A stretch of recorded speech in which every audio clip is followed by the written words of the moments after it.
Okay, good afternoon, everyone.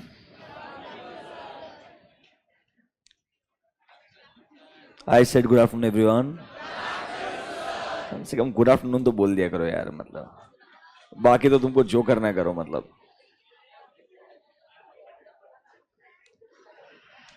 Yesterday we started with essay 705.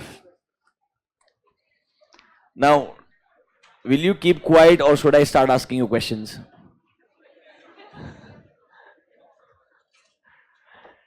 कल 705 शुरू किया था. 705 में सबसे पहले हमने पढ़ा था, नॉर्मली एक ऑडिट रिपोर्ट में मॉडिफिकेशन कब आता है. There were two circumstances. या तो सर आपने ऑडिट करने के लिए ऑडिट एविडेंस ऑब्टेन किए, उनको इवैल्यूएट किया एंड उसके बाद ये कंक्लूजन दिया that financial statements are not free from material misstatements, मतलब there are material misstatements, so I want to give a modified opinion. या दूसरा सिचुएशन थोड़ा एक्सट्रीम था, जब आप ऑडिट करने के लिए गए, you were unable to obtain sufficient and appropriate audit evidences. मतलब यहां पर आप ये कंक्लूजन पर ही नहीं आ पा रहे थे कि कोई मटेरियल मिसस्टेटमेंट्स है या नहीं है. मतलब आपको हिंट आ रहा है that there can be possible material misstatements. क्या वर्ड था? Possible material misstatements. So language क्या है? That sir, you were unable to obtain sufficient and appropriate audit evidences so that you can conclude that financial statements are free. That means आप conclusion तक आ ही नहीं पा रहे थे. ये दो सर्कमस्टेंसेस थे. अच्छा, इनके बेसिस पे there were how many types of modification we had? How many types of modifications? 2 or 3? How many types of modifications? देखो, आज ना 4th डे है, समझ लो मेरा बात. 10 दिन बाद में मैं आपसे वापस ये क्वेश्चन पूछूंगा, फिर 10 दिन बाद वापस से क्वेश्चन पूछूंगा. आपका आंसर देखना कैसे वेरी करते जाएगा. 4th डे को ऐसा घटिया आंसर आएगा, ये उम्मीद नहीं किया था. वापस से, how many types of modifications I can give?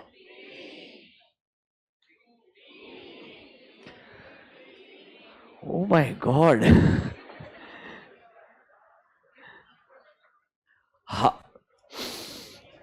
Notebooks निकालो, यूजलेस फेलोस, निकालो नोटबुक्स. तुमको लिखवा के दिया फिर, मतलब जस्ट इमेजिन अगर मैं लिटरली तुमको लिखवा के ना दूं, सामने ये स्क्रीन स्टार्ट ना करूं और सिर्फ बोलते जाऊं, तब तो पता नहीं तुम क्या ही करके आओगे.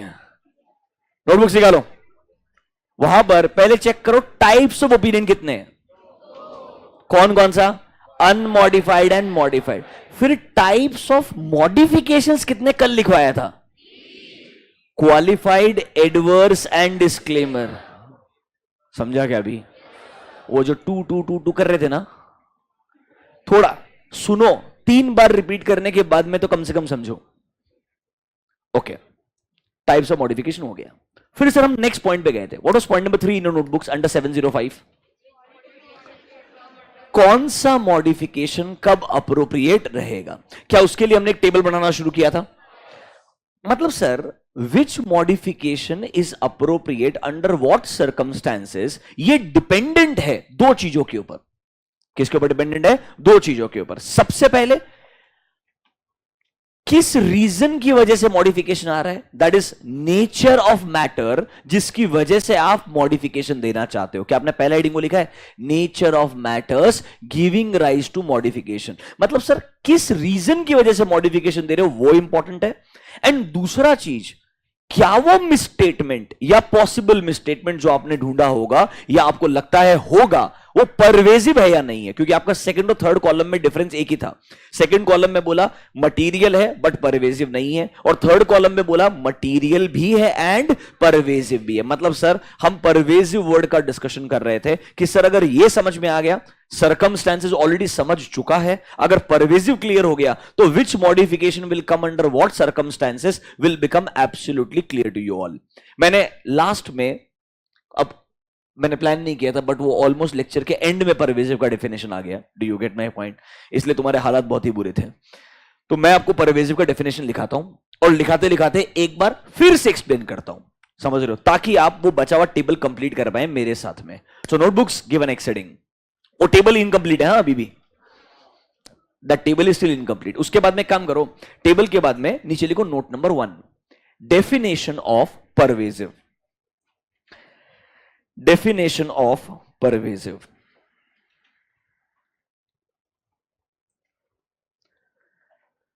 under that write down definition of pervasive, under that write down it is a term, it is a term used in the context of, it is a term used in the context of misstatements, a term used in the context of misstatements while evaluating, comma, while evaluating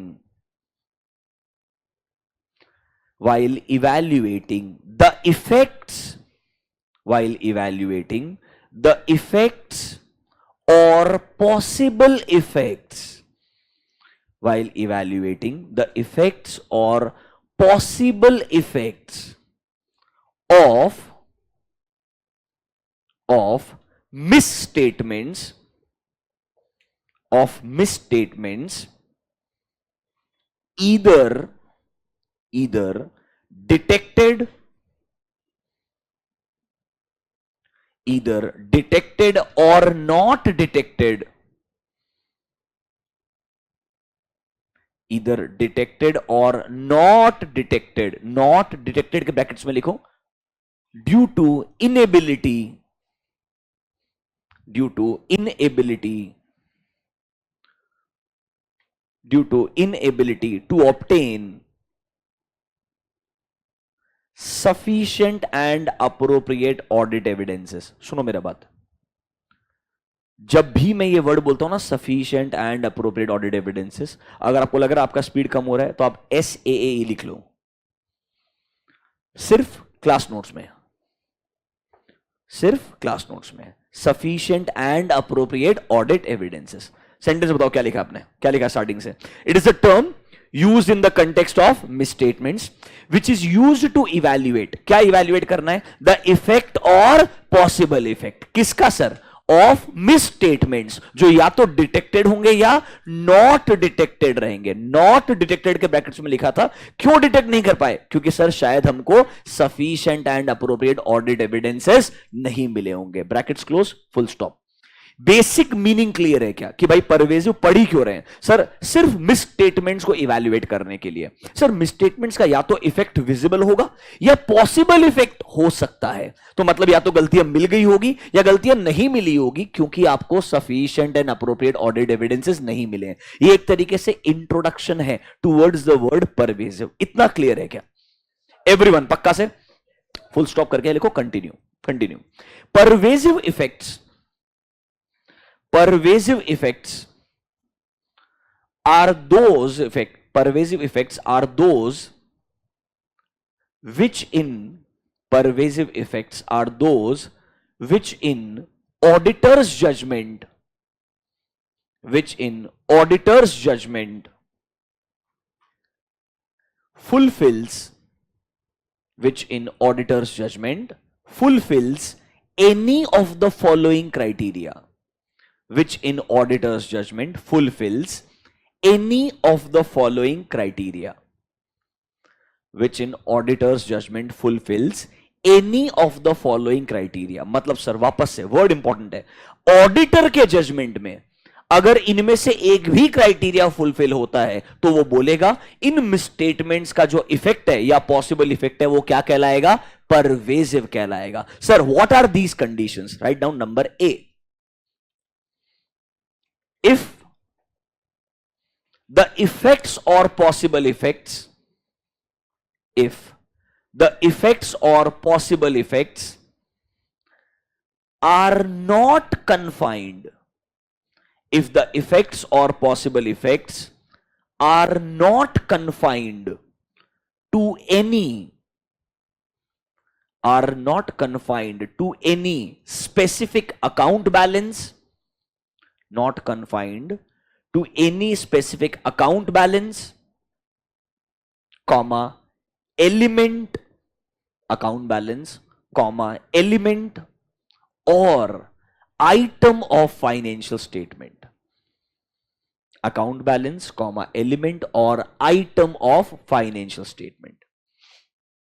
मतलब sir, अगर आपको लगता है जो गलतियां आपको मिली है उनका इफेक्ट कन्फाइंड नहीं है किसी एक एरिया पे, मतलब is it trying to say that sir जो गलतियां आपने ढूंढी है चाहे वो इंटेंशनल है या अनइंटेंशनल है, बट ऐसा लगता है उनका इंपैक्ट जो है मल्टीपल एरियाज पे आएगा ऑन द फाइनेंशियल स्टेटमेंट्स के, मतलब it is not impacting just one area. We talked about the example of Satyam fraud where you know that the effect was confined to one area। नहीं, ऐसा situation नहीं था sir, there was a fraud और let's say wrong accounting, चाहे intentionally हो, in terms of your sales, in terms of your expenses, in terms of your cash and bank balances, in terms of your payroll expenses, मतलब हर अलग अलग areas में आपको challenges देखने को मिल रहे थे। मतलब sir the effect is not confined to a specific area, मतलब सर विजिबल है, it is impacting my entire financial statement. That is when I say it is pervasive in nature. Which in nature? Pervasive in nature. ये condition तो logical लगता है आपको। Do you agree with me or not?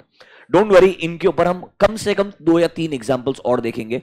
We will, जब हम पढ़ेंगे ना qualified कब आता है, एडवर्स कब आता है, तो मैं आपको एग्जांपल्स और दिखाऊंगा। Do you get my point? तो आपको और बेटर समझ में आएगा ये चीजों को। अभी के लिए तीनों कंडीशंस फुलफिल होती है क्या, ये समझना चाहिए। पहला वाला कंडीशन क्लियर है? Right down number 2। Condition number 2, if the effects or possible effects, if the effects or possible effects are confined,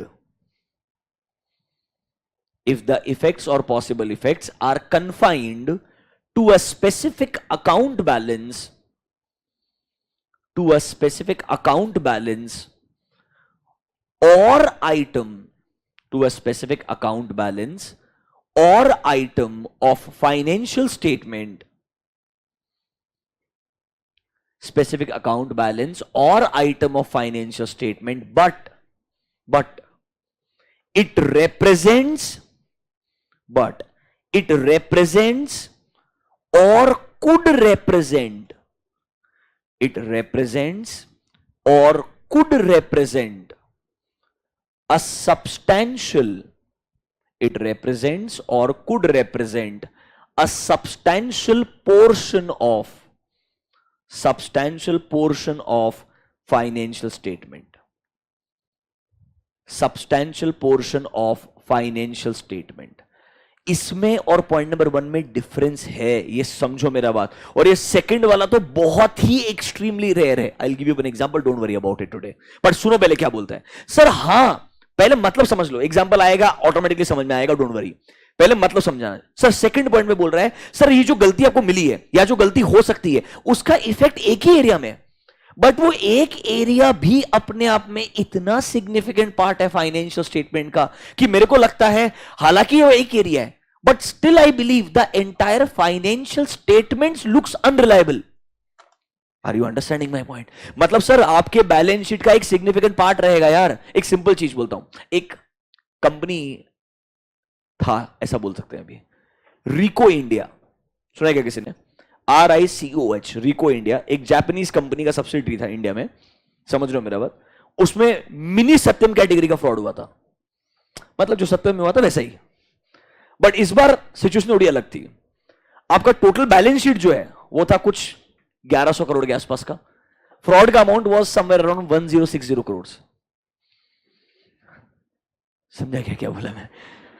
do you get my point? मतलब लेफ्ट राइट सेंटर सब कुछ गलत था।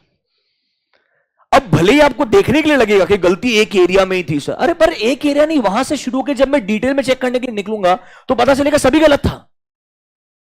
मतलब sir I am trying to say, हो सकता है आपको गलती एक ही एरिया में लग रही है, बट वो एक एरिया अगर मैं बोलता हूं मेरे पूरे बैलेंस शीट का सब्सटेंशियल पार्ट है, तो मैं कैसे बोल दूंगा कि ये रिलायबल है यार? मेरे को बोलना ही पड़ेगा 100% पूरे फाइनेंशियल स्टेटमेंट्स रिलायबल नहीं लग रहे हैं। रिलायबल मतलब आगे वर्ड आएगा यार, क्या true and fair. Ultimately question यही है, तेरे को आंसर क्या देना है? ट्रू एंड फेयर है या नहीं है? तो नहीं है कब बोलना है? That is the main challenge. उसके लिए आदमी को श्योर होना पड़ता है। You need to be extremely sure, because एक बार आपने एक कंपनी के ऑडिट रिपोर्ट पे लिख दिया it does not give a true and fair, और आपने ठप्पा लगा दिया, मतलब साइन कर दिया, वो इनडायरेक्टली सारे के सारे इन्वेस्टर्स का जो फेथ रहेगा ना वो खत्म हो जाएगा एक बार के अंदर। अब गलती तुम्हारी है, कंपनी की है, वो दूसरा बात हो जाएगा, बट प्राइमा फेसिया ये विजिबल हो जाएगा that this company's financial statements have serious problems, and once that headline hits, everything is over for the company, at least for a short period. Are you understanding my point? That is why it is extremely important that you use your professional judgment, you use your experience to come to a conclusion. हाँ यार, गलती एक area में लग रही होगी, पर वो क्या एक एरिया मेरे बैलेंस शीट का या मेरे इनकम स्टेटमेंट का बहुत मेजर पार्ट है क्या? अगर हाँ, तो शायद उस गलती को मैं अभी क्या बोलूंगा, परवेजिव बोलूंगा. ए और बी दोनों कंडीशन थियरिटिकली समझ में आया क्या? हम एग्जांपल्स में आएंगे, डरो मत. अभी के लिए मेरे को खत्म करने दो. ए और बी क्लियर है क्या? थर्ड पॉइंट पे आ जाओ. नंबर 3C जो भी चल रहा है तुम्हारा यार, ठीक है. In relation to disclosures, in relation to disclosures, in relation to disclosures, if it is fundamental, if it is fundamental for the user's understanding, if it is fundamental for the user's understanding of financial statement, it is fundamental for user's understanding of financial statement. For example, fundamental for user's understanding of financial statements. For example, non-disclosure, for example, non-disclosure of a significant accounting policy, non-disclosure of a significant accounting policy, or non-disclosure of a change in accounting policy, non-disclosure of a change in accounting policy.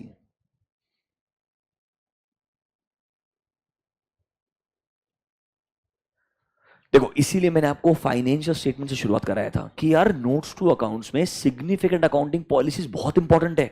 एक user जब आपके balance sheet, income statement को देखेगा ना, उसने शुरुआत notes to account से ही करनी चाहिए. मतलब फॉर एग्जांपल, अगर आपको किसी भी कंपनी के फाइनेंशियल्स को समझना है, आइडियली आपने शुरुआत नोट्स टू अकाउंट से करना चाहिए. You should never go to balance sheet directly, never go to audit report directly. हाँ, ऑडिट रिपोर्ट पे नजर चली जाएगी तुम्हारी अभी, क्योंकि लास्ट 2-3 दिन में तुमने इतना रिपोर्ट देखा है. आई एम श्योर अब तो तुम थोड़ा होशियारी दिखाएगा, रिपोर्ट देखेगा, सीधे पहले ओपिनियन देखेगा, थोड़ा शो ऑफ करने ट्राई करोगे तुम लोग. क्लीन ओपिनियन, ओ नाइस, ठीक है. आई एम श्योर एटलीस्ट अब तुमको मालूम है रिपोर्ट में देखना किधर है. Bare minimum, yes, there are lot of other aspects, but at least एक चीज तो तुमको लगता है कि हाँ, ये तो डिफरेंशिएट कर सकता हूं, ये क्लीन है या मॉडिफाइड है. अंदर का बात छोड़ दो, वो कोई पूछेगा तो प्रॉब्लम होगा तुमको. But in simple terms, when you look at any company's annual report, you have to start with notes. और अगर मैं बोलता हूं कंपनी ने यार अपने अकाउंटिंग करने के जो इंपॉर्टेंट पॉलिसीज है उनको ही रिपोर्ट नहीं किया, डिस्क्लोज नहीं किया, तो मेरे यूजर को कभी भी समझ में नहीं आएगा फाइनेंशियल स्टेटमेंट्स कैसे बनाए. गलत या सही तो बात का बात है, बनाया कैसे, उसका बेसिस क्या है, वही समझ में नहीं आएगा. तो that is one important area. अगर ऐसा नहीं किया है तो आपको उसको परवेजिव मानना पड़ेगा. नॉर्मली कंपनी ऐसा गलती करता ही नहीं है, नॉर्मली कंपनी ऐसा गलती करता ही नहीं है, क्योंकि उसको मालूम है ये बहुत सिग्निफिकेंट चीजें नहीं करनी चाहिए. गलती क्या हो सकती है बोलता हूं, मैंने आपको सेकंड एग्जांपल और दिखाया. Can you see word change in accounting policy? Because हो सकता है आप अकाउंटिंग पॉलिसी को कंसिस्टेंटली फॉलो कर रहे हो, बट सडनली एक साल में आपने बदलाव लेकर के आया because of any business reason. I am not saying change करना गलत है, I am saying if there is a change, not disclosing that is wrong. अरे समझा क्या मेरा बात? तो सर हो सकता है आपने बस डिस्क्लोज ढंग से नहीं किया होगा, अप्रोप्रिएट तरीके से नहीं किया होगा, या डिस्क्लोज किया ही नहीं होगा. ऐसा गलती हो सकता है, चाहे वो इंटेंशनल हो या अनइंटेंशनल हो, वो सब्जेक्टिव है, सर्कमस्टेंसेस पे डिपेंड करता है. बट अगर ऐसा हुआ तो आपको केयरफुल रहना पड़ेगा, बिकॉज वो कौन सी कैटेगरी में आ जाएगा? परवेजिव कैटेगरी में आ जाएगा. किस कैटेगरी में आ जाएगा? Pervasive category. क्या आपको थोड़ा परवेजिव का मतलब समझ में आया? एक डाउट है, क्या ये तीनों कंडीशन फुलफिल होनी चाहिए, या कोई भी एक फुलफिल हुआ तो परवेजिव हो जाएगा? कोई भी एक ना, मैंने लिखा है ना ये, हाँ, thank God. Any of these conditions, और तीनों की तीनों फुलफिल होती नहीं है बेटा कभी भी. अगर वो हुआ मतलब वो एक्सट्रीमली डिजास्टर सिचुएशन है, समझ रहे हो? एक्सट्रीमली डिजास्टर्स मतलब फिर तो तुमने हाथ ही खड़े कर देने चाहिए. I don't want to give an opinion, don't want to give an opinion मतलब I don't want to continue only, मेरे को आना ही नहीं है इधर वापस. That kind of situation. So that is extremely risky. But overall, pervasive word is clear to you. Giving you 1 minute, read the definition.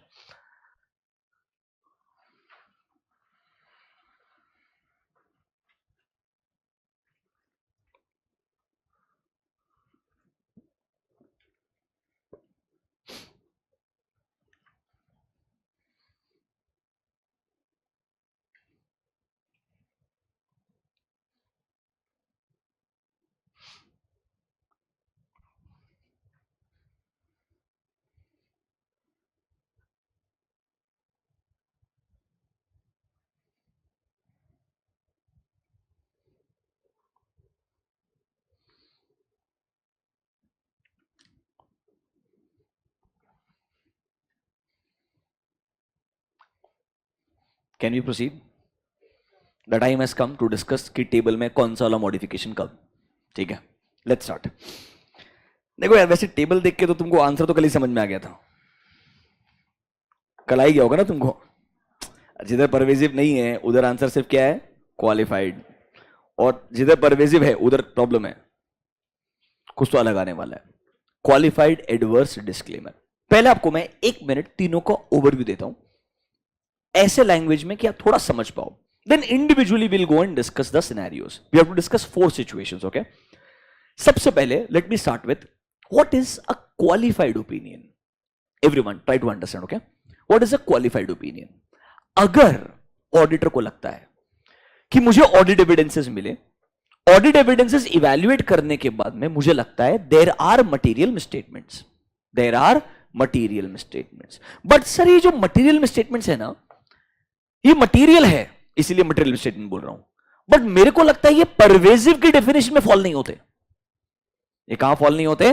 Pervasive की definition में fall नहीं होते. मतलब सर दे आर सिग्निफिकेंट, मैं नहीं बोल रहा हूं, but they are not that significant कि मैं बोलूं पूरा फाइनेंशियल स्टेटमेंट रिलायबल नहीं है. तो क्या मैं ऐसा बोल सकता हूं कि कंपनी में लेट्स से मुझे ऐसा 2 गलतियां मिली, I found 2 such material misstatements. ये 2 गलतियों को साइड में छोड़ दो तो everything else is true and fair. मतलब देखो, क्लीन ओपिनियन में क्या बोलते थे? Entire financial statements are giving true and fair. Yes और नो? मैं बोल रहा हूं अगर आपको लगता है 1 या 2 गलती को छोड़ दूं तो बाकी सब कुछ ट्रू एंड फेयर है, तो ऐसा बोलना गलत होगा ना, that financial statements are not giving true and fair directly. तो it's better to say that financial statements are giving true and fair except for these matters. वो जो एक्सेप्शन है वो डिफाइन करना चाहिए. बात समझ में आया क्या मेरा बात? तो ऐसा लग रहा है क्या क्लीन के बाद सेकेंड बेस्ट क्वालिफाइड साउंड कर रहा है. अभी तो क्लीन में तो बोला everything is true and fair, समझ रहे हो? क्वालिफाइड में बोल रहे हो everything is true and fair except these matters. It sounds second best. Do you agree with me और नॉट? अब आता है थर्ड सिचुएशन. अगर आपको लगता है फाइनेंशियल स्टेटमेंट्स के अंदर मटेरियल स्टेटमेंट्स हैं and they are pervasive in nature. What in nature? Pervasive in nature. मतलब क्लियरली मालूम है ये फाइनेंशियल स्टेटमेंट्स रिलायबल नहीं हैं, तो मैं क्लियरली बोलूंगा financial statements do not give a true and fair view. क्या बोलूंगा? Financial statements do not give a true and fair view. पर सुनो मेरा बात, I need to be 100% sure कि ये जो गलतियां है, जो मुझे मिली है गलतियां, वो एक्चुअली में इतनी सिग्निफिकेंट है. या तो एक एरिया को इंपैक्ट कर रही होगी, या बहुत सारे एरियाज को इंपैक्ट कर रही होगी, या डिस्क्लोजर से रिलेटेड रहेगी, बट मैं श्योर हूं इनकी वजह से पूरा फाइनेंशियल स्टेटमेंट रिलायबल नहीं है. तो मैं बोलूंगा क्या? That financial statements do not give a true and fair view. मतलब इट साउंड्स लाइक आपने क्लियरली बोल दिया ट्रू एंड फेयर नहीं है. अरे बात समझ में आया क्या? सिर्फ लैंग्वेज देखो. अभी फिर एक एक करके एग्जांपल में आएंगे. पहले लैंग्वेज खत्म करते हैं. इधर आओ, look at the language along with me. We have lot of illustrations, don't worry. Illustration number 1. What opinion is this? Qualified opinion दिख रहा है क्या? सिर्फ लैंग्वेज देखना. Sir, in our opinion and to the best of our information and explanation given to us. Can you see a word? Except for the effect of matters which are described where in the basis for qualified. क्योंकि याद है क्या, basis paragraph में अगर आपने modification दिया है तो रीजन फॉर मॉडिफिकेशन देना पड़ता है. अरे बताया था कि नहीं बताया था? तो सर उस मैटर को छोड़ दो तो बाकी सब कुछ देखो. The aforesaid financial statement gives a true and fair view. Qualified का लैंग्वेज समझ में आया क्या? क्लीन में पूरा ट्रू एंड फेयर था, क्वालिफाइड में except some matters everything else looks like a true and fair view. Honestly clear है क्या? नीचे आओ, एक एग्जांपल पढ़ते हैं, इधर आओ। Can you see basis for qualified opinion? सिर्फ इतना लाइन पढ़ो, जस्ट रीड टिल हियर।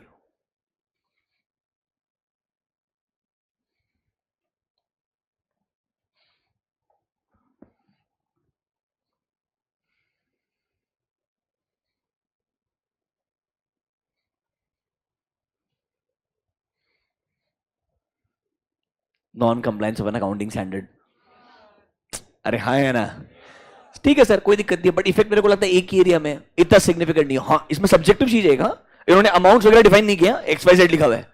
अगर मान लो ये इन्वेंट्री का अमाउंट इन्वॉल्व इतना बड़ा होता that it covers more than 60-70% of my balance sheet value, तो मैं इसको भी परवेजिव बोल सकता था। हाँ मैं इसको भी परवेजिव बोल सकता था, वहां पर अमाउंट इंपॉर्टेंट बन जाएगा। क्या बन जाएगा? Amount important. अदरवाइज इंडिविजुअली अगर अमाउंट पूरे बैलेंस शीट को डायरेक्टली इंपैक्ट नहीं करता है तो शायद मैं बोलूंगा ठीक है मटेरियल में स्टेटमेंट है, मना नहीं कर रहा हूं मैं, बट सर इतना सिग्निफिकेंट नहीं बोलूंगा कि पूरा फाइनेंशियल स्टेटमेंट रिलायबल नहीं है। थोड़ा बात समझ में आया क्या? सर कैन आई से इसका सिमिलर एग्जांपल स्पाइसजेट के केस में भी दिया था, उन्होंने इंटरेस्ट के रिगार्डिंग प्रोविजंस नहीं बनाया था, याद आया क्या आपको? पक्का? Can I go to the next one? आ जाओ नेक्स्ट पे। कौन सा ओपिनियन? मजा आएगा। In our opinion, and to the best of our information and explanation given to us, because of significance of matter discussed under which paragraph? Basis for adverse opinion section, the financial statements do not give a true and fair। मतलब ये clear cut पूरे financial statements को qualify कर दिया है। पहले वाले में एक गलती को क्वालिफाई किया था, यहां पूरे फाइनेंशियल स्टेटमेंट्स को ही वो क्या कर रहा है? क्वालिफाई कर रहा है। थोड़ा बात समझ में आया क्या? क्यों कर रहा है? रीजन पढ़ेंगे, don't worry, but at least wordings clear हो गया क्या? सर मतलब क्लियर है। Clean opinion, everything is true and fair. ऐसा everything is true and fair लिखना नहीं है, समझने के लिए क्या लिखना है बताऊंगा। दूसरे केस में, क्वालिफाइड के केस में, everything is true and fair except, ठीक है। तीसरे केस में क्या बोल रहा है? Financial statements do not give a true and fair view. क्या डिफरेंस क्लियर लग रहा है? Before I go to the reasoning of this, let me also show you the language of disclaimer जो लास्ट बचा है। क्या होगा डिस्क्लेमर में? क्या लगता है आपको? अब क्या बच गया? What is left? क्वालिफाइड समझ गया, एडवर्स समझ गया, क्या होगा डिस्क्लेमर में? देखो मजा आएगा। Can you see disclaimer of opinion? दिख रहा है क्या? एक बच्चा बोल रहा वार्निंग देने का। देखो हम प्रोफेशनल लोग हैं, हमें वार्निंग मिल सकता है, हम नहीं दे सकते। देखो, we do not express an opinion, क्या लिखा है? वी डू नॉट, मतलब यहां इतने बुरे हालात है, मैं ये भी नहीं बोलूंगा कि ट्रू एंड फेयर नहीं है। समझा क्या मेरा बात? रादर उससे भी खतरनाक ओपनिंग पैराग्राफ देखो, we were engaged to audit. हम नॉर्मली क्या लिखते थे? वी हैव ऑडिटेड, याद आया क्या? मतलब यहां बोला हमको ऑडिट करने के लिए बस हायर किया था, पर हम ओपिनियन ही नहीं दे। Are you able to understand? This is an extreme I will show you an example also, don't worry. अच्छा एग्जांपल, डोंट वरी, तुमको याद भी रहेगा, बट अभी के लिए डिफरेंस प्लीज, क्योंकि देखो एग्जाम में ना वो एग्जांपल नहीं पूछेगा, एग्जाम में ये लैंग्वेज पूछेगा, पहले ये समझ जाना चाहिए। Is that clear to you? Sir we were engaged to audit, मतलब सर ये क्लियरली लैंग्वेज ही बदल गया है, हमको हायर किया था, do you get my point, but हम ओपिनियन एक्सप्रेस ही नहीं करते। एक इंटरेस्टिंग लाइन देखना यहां पे, sir we do not express an opinion on the financial statement of the company because of the significance of matter described in basis for disclaimer of opinion। देखो एक line interesting, we were not able to obtain to provide a basis for our मतलब sir this look like an extremely rare circumstances जब आप opinion ही नहीं देना चाहते हैं क्योंकि आपको इतना कम इंफॉर्मेशन मिला होगा that you can not even conclude कि ये ट्रू एंड वेयर नहीं है। अरे समझो क्या डिफरेंस समझ में आएगा at least. Can we go one by one? कहां से शुरुआत करें? अब बोलो। डिस्क्लेमर से शुरुआत करें। एडवर्ड अभी तो वापस जाना पड़ेगा ना, तो एक ओवरव्यू था यार। So where should we start from? Qualified तो एटलीस्ट क्लियर हो गया यार। क्वालिफाइड खत्म करेंगे एक काम। नोटबुक में जाओ फटाफट, नोटबुक में जाओ, go to your table, go to your table. In your table, nature of matter, what is point number A? In your table, nature of matter, what is point number A? When financial statements are materially misstated. अब situation 1 देखो, हाँ sir they are materially misstated. What is column number 2? क्या बोलता है वहां पे heading? It is material but not pervasive. कहना इसे यहाँ पे qualified opinion आना चाहिए। ये अग्री करते को नहीं करते मेरे साथ में? लिखो वहां पे qualified opinion। अगर अभी किसी ने पूछा ना किधर लिखना तो मारे डालूंगा मैं। क्वालिफाइड ओपिनियन, ये तो क्लियर है, ठीक है। Let's go to adverse now, ठीक है।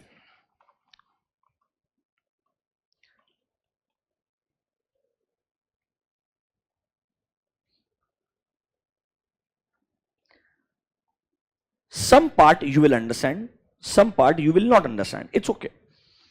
मेरा ऑब्जेक्टिव यहां पे तुमको अकाउंट्स पढ़ाना नहीं है। मेरा ऑब्जेक्टिव ये है कि जो गलती है वो समझा करके ऑडिट में क्या इंपैक्ट आएगा हुआ है। मैं रेस्पेक्टिव AS 14 21 में जाऊंगा, बहुत टाइम लग जाएगा, मैं जाऊंगा ही नहीं। सिर्फ पैराग्राफ देखो, as explained in note number X, कुछ तो रहेगा। द ग्रुप, अच्छा ये ग्रुप क्यों आ रहा है बार बार? सुनो, there are 2 types of financial statements. एक है स्टैंड अलोन फाइनेंशियल स्टेटमेंट, दूसरा कंसोलिडेटेड। अज्यूम कर लो अभी आप कौन से कंपनी का ऑडिट कर रहे हो जिसका कंसोलिडेटेड फाइनेंस, तो उसको ग्रुप एंटिटी बोलते हैं, मतलब पेरेंट एंटिटी जिनके अंदर सब्सिडरीज एंड एसोसिएट्स के नंबर मर्ज्ड रहेंगे। नाम तो सुना तो होगा एटलीस्ट इतना, ठीक है। देखो क्या बोलते हैं, the group has not consolidated subsidiary XYZ। देखो पहले कंपनी का नाम ABC है, before you get confused. Company का नाम क्या है? ABC है। इनकी एक सब्सिडरी है XYZ। अब तुम पूरा पैराग्राफ पढ़ो, फिर मैं एक बार में एक्सप्लेन कर दूंगा। You spend 1 minute, read the paragraph. It's on page number 1D.37। 1D.37। Read the reason for adverse opinion.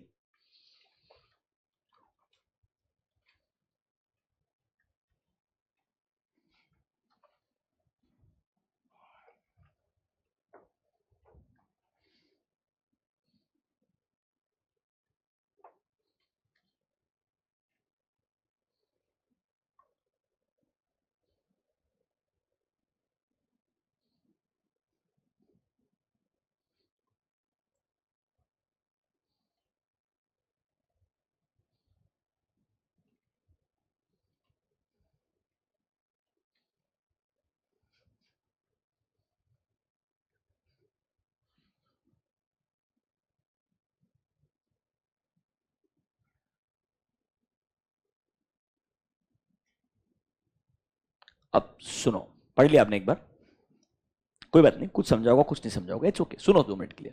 ABC parent company acquired a company XYZ, assume a situation।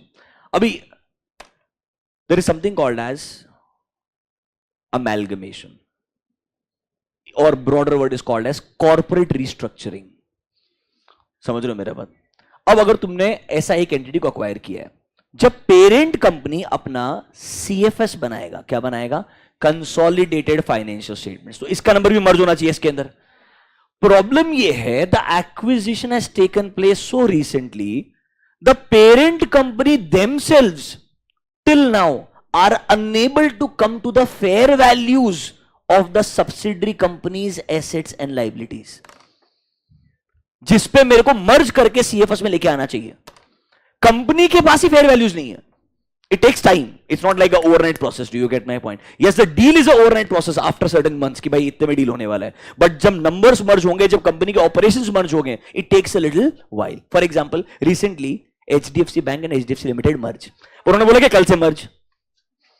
उसके बाद में मैनेजमेंट का कमेंट नहीं आया आज तक, इसीलिए वो जाकर के धुनाई हो गया वापस, क्योंकि लोगों को समझ में नहीं आया उसके बाद होने वाला क्या है। Are you understanding my point? It's all analyst ka expectations. Some says the cost will increase, some says there will be synergy benefit. But what my point is, from accounting perspective, that is why they've said it will take X number of years. It is not easy to just club two numbers. ये ऐसा नहीं है, इसका number add कर दिया। समझा क्या मेरा बात? किस वैल्यू पे? दोनों का अकाउंटिंग टेक्निक सेम था कि नहीं था? अकाउंटिंग प्रिंसिपल्स अगर अलग अलग थे कोई रेस्पेक्टिव एसेट्स के लिए तो क्या होगा? आई एम ट्राइंग टू से इस केस में उन्होंने बस for the purpose of preparing financial statements आपको एक कंसोलिडेटेड नंबर दे दिया। अब आपको लग रहा है यार अगर एक्चुअली में फेयर वैल्यू पे वो नंबर्स लाए, जो एक्चुअल नंबर्स हमको दिए और जो होते उसमें बहुत गैप हो सकता है। पर यहां पर मैनेजमेंट जानबूझ के नहीं बोल रहा है मैं तेरे को इंफॉर्मेशन दूंगा ही नहीं। मैनेजमेंट बोल रहा है मेरे पास जितना इंफॉर्मेशन है उससे मैंने सीएफएस बनाया है, उससे तेरे को ये दिख रहा है। Do you get my point? Whether you want to conclude और not that's your choice. Ideally ऐसे केस में कंपनी ने ऐसा करना ही नहीं चाहिए। Company should finalise everything first, once everything is into picture and then they say from now this is a merged entity and now we will prepare CFS. Are you understanding my point? They should not be adding the numbers today. अच्छा खरीद लिया on paper आज की तारीख के अंदर तो उसके नंबर्स को मर्ज कर दो 31 मार्च को।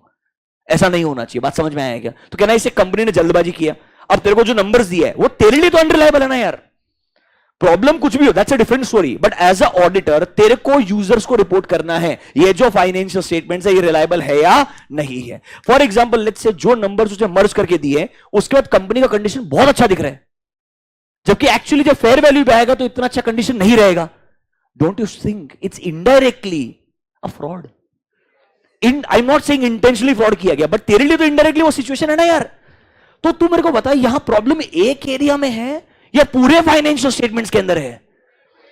और तेरे को केस समझ में आया कि नहीं आया? हाँ ऐसा हुआ है। तो as a auditor you know why there is a problem, you know the problem exist in entire financial statement, that means it has to be pervasive in nature.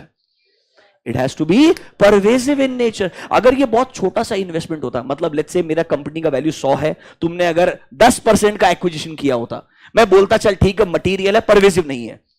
But अगर यहां पर तुम इनडायरेक्टली हिंट दे रहे हो, उन्होंने numbers दिए नहीं पर मैं आपको बता रहा हूं, इनडायरेक्टली अजम्पशन रियल लाइफ में ऐसा रहेगा, नंबर्स मर्ज होने के बाद में एक सिग्निफिकेंट बड़ा नंबर बनता है। Classic example can be if HDFC limited and HDFC bank would have done that, then it will be a trouble. Auditor will not accept it because वो बोलेगा मैं इसको एक्सेप्ट नहीं कर सकता हूं इन वैल्यूज के ऊपर। I need to know the fair values जिसके ऊपर आप इसको अपने बुक्स में लेके आने वाले हो। बात समझ में आया है क्या? मतलब sir adverse situation is so rare and it is so extreme. आप नॉर्मली बोलेगे ना search a company on Google जिधर एडवर्स ओपिनियन दिए है, नहीं मिलेगा नॉर्मली, क्योंकि अगर वो रेप्यूटेड लिस्टेड कंपनीज है और अगर निफ्टी 50 में आते हैं निफ्टी 100 में आते हैं तो नहीं, चांस ही नहीं है। वो होने का तो इमीडिएटली बाहर निकल जाएगा ऑब्वियसली यार। You understanding my point? So this is an extremely rare, but books में तो डिफाइन करना पड़ेगा ना। प्राइवेट लिमिटेड्स में हो सकता है, ऐसा नहीं कि नहीं हो सकता है। प्राइवेट लिमिटेड्स में हो सकता है कि उन्होंने ऐसा किया होगा, ऑडिटर ने डिसएग्री किया होगा, लड़ाई हुआ होगा, पर ऑडिटर ने आखिरी में कौन सा ओपिनियन दिया होगा? Adverse opinion. ये वो रेयर सिचुएशन है जहां तुमने कंक्लूड कर दिया है ये रिलायबल नहीं है। ऐसा नहीं है कि मेरे को एविडेंस नहीं मिला, मैं बोल रहा हूं जो जो इंफॉर्मेशन दिया उसके बेसिस पे कंक्लूजन आ गया कि ये गलत है, जो नंबर्स दिया है ना दैट इज रॉन्ग।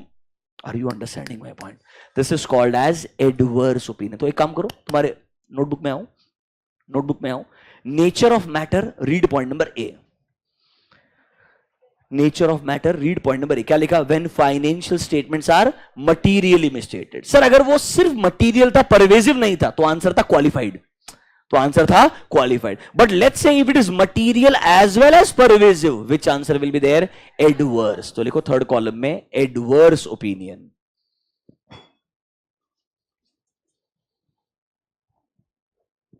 लिखो थर्ड कॉलम में एडवर्स ओपिनियन। लिखा गया। अब दो एग्जांपल्स हैं, दोनों में एक बहुत थिन लाइन है एंड assumption से to understand the difference. Let's try.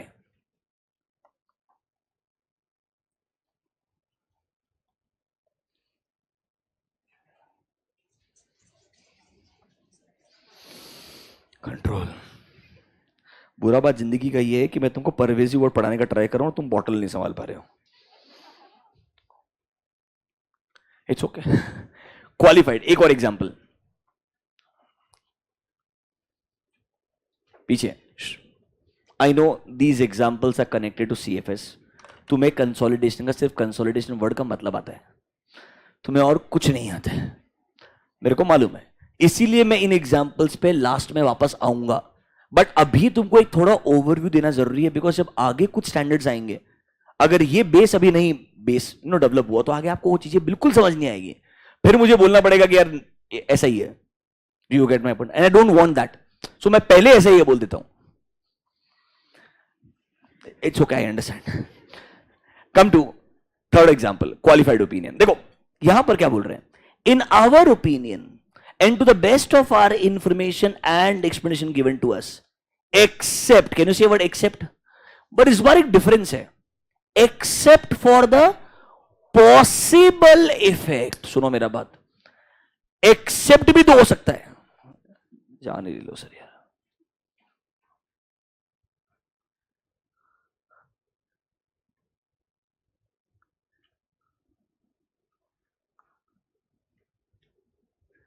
Sir समझ गया हमको यार. ये क्या है मालूम है क्या?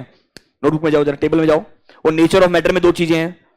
पहले वाले में गलतियां मिली थी आपको, अरे हाँ है ना, तो तूने बोला इफेक्ट है. दूसरे वाले में देखो, when you are unable to obtain, लिखा ना नेचर ऑफ मैटर में point number B, when you are unable to obtain sufficient and appropriate audit evidence. मतलब यहां पर गलतियां हो सकती है. So the word will be possible effect of material. That is why the second word is coming as possible effect. मतलब sir ये qualification जो है दो सर्कमस्टेंसेस में आ सकता है.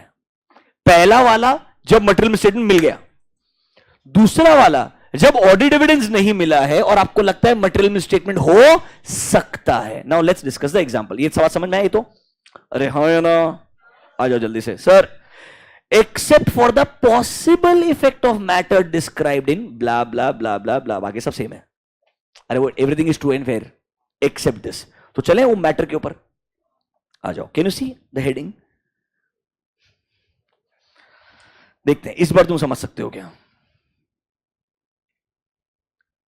द ग्रुप्स इन्वेस्टमेंट, मतलब एबीसी कंपनी यहां पे पेरेंट कंपनी है, उसने कोई एक कंपनी में इन्वेस्टमेंट किया है. किस कंपनी में? XYZ. और लेट्स से it is a foreign associate. छोटा एंटिटी है कंपैरेटिवली, एक बाहर का एंटिटी रहेगा, उसमें कुछ छोटा सा स्टेक आपने परचेज किया. Let's say minor stake. क्या बोलूंगा वर्ड में? माइनर स्टेक, क्योंकि इसलिए एसोसिएट वर्ड आया. अगर सब्सिडरी होता तो आपका मेजर स्टेक होता है. सुना है नाम इतना तो, थैंक यू. तो सर फॉरेन एसोसिएट मतलब आपका माइनर स्टेक है जो आपने अक्वायर किया ड्यूरिंग द ईयर एंड उसका अकाउंटिंग भी किया. It's more like you are investing in a company. So in your books it's like a investment. It's more like a investment. Problem simple होने वाला है. मेरी बुक वैल्यू 100 रुपए, investment 10 रुपए का है. इन्वेस्टमेंट जिस कंपनी में किया है उस कंपनी रिलेटेड मेरे को इंफॉर्मेशन नहीं मिल रहा है. समझा क्या मेरा बात? मेरी बुक वैल्यू 100 रुपए है, 10 रुपए का मैंने एक फॉरेन एसोसिएट में इन्वेस्टमेंट किया है. वो 10% जो मेरे बुक का वैल्यू है उसका एक्चुअल फेयर वैल्यू निकालने के लिए मेरे को एविडेंस लगेगा ना. फॉरेन एंटिटी के नंबर्स लगेंगे, उनके प्रॉफिट का कितना शेयर मुझे मिलने वाला है. अरे हाँ है ना. और अगर प्रॉफिट का शेयर मिलेगा तो उनके लॉस का शेयर भी मिल सकता है ना.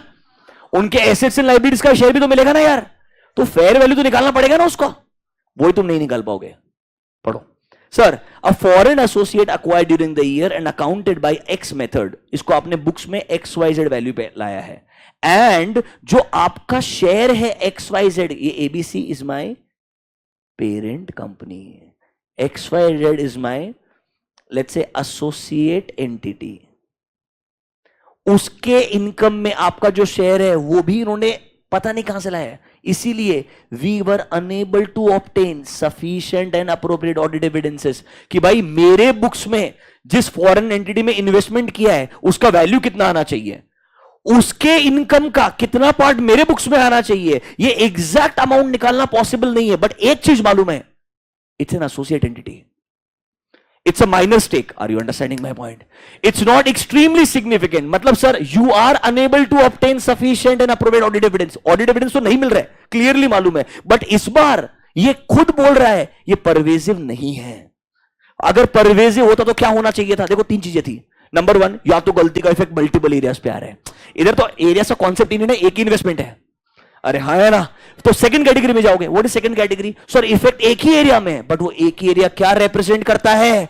Substantial part. ये खुद बोल रहा है ये एक एसोसिएट है, इट्स नॉट अ सिग्निफिकेंट। आपको दूसरा एग्जांपल दिखाऊंगा जहां वो बोलेगा कि मेरा जो इन्वेस्टमेंट है ना वो बहुत सिग्निफिकेंट है। Another example just here only, okay. इधर आओ, डिस्क्लेमर, बेसिस फॉर डिस्क्लेमर। एक मिनट, सिर्फ पर्सपेक्टिव समझना कि वहां पर क्यों वो इमटेरियल बता रहा है कंपैरेटिवली, और यहां पर क्यों बहुत ज्यादा बड़ा बता रहा है। ढंग से देखना। The groups investment, can you see, in a joint venture is carried at the value which represents 90% of groups. मतलब सर ये जो जॉइंट वेंचर का वैल्यू है ना वो 90% से ज्यादा है मेरे ओवरऑल नेट एसेट्स का। इधर भी सेम है, ऑडिट एविडेंस नहीं मिलेगा, बट यहां पर डिफरेंस देखो। ये खुद बोल रहा है इट इज परवेज। मतलब बॉटम लाइन सुनो सिंपल शब्दों में, when I am unable to obtain sufficient and appropriate audit evidence there can be misstatements. Question simple है कि भाई जो मिसस्टेटमेंट है ना वो कितना बड़ा हो सकता है? Can it be so significant कि पूरा फाइनेंशियल स्टेटमेंट को इंपैक्ट कर सकता है? हां तो परवेजिव है। अगर हां तो क्या है? परवेजिव। नहीं सर ये एक ही एरिया में है, लग रहा है सिग्निफिकेंट है, बट इतना नहीं है कि पूरा फाइनेंशियल स्टेटमेंट रिलायबल नहीं रहेगा, तो मैं क्या बोलूंगा? It is material but it is not pervasive. थोड़ा बात समझ में आ रहा है क्या? देखो सी, मेरा बात सुनो, मैं तुमको ऐसी चीज एक्सेप्ट करवाने का ट्राई करवा रहा हूं जो चीज तुमने सही में एक्सपीरियंस नहीं की है। बट प्रॉब्लम क्या है? मेरे को बताना तो पड़ेगा ना कि लोग डिफरेंशिएट कैसे करते हैं।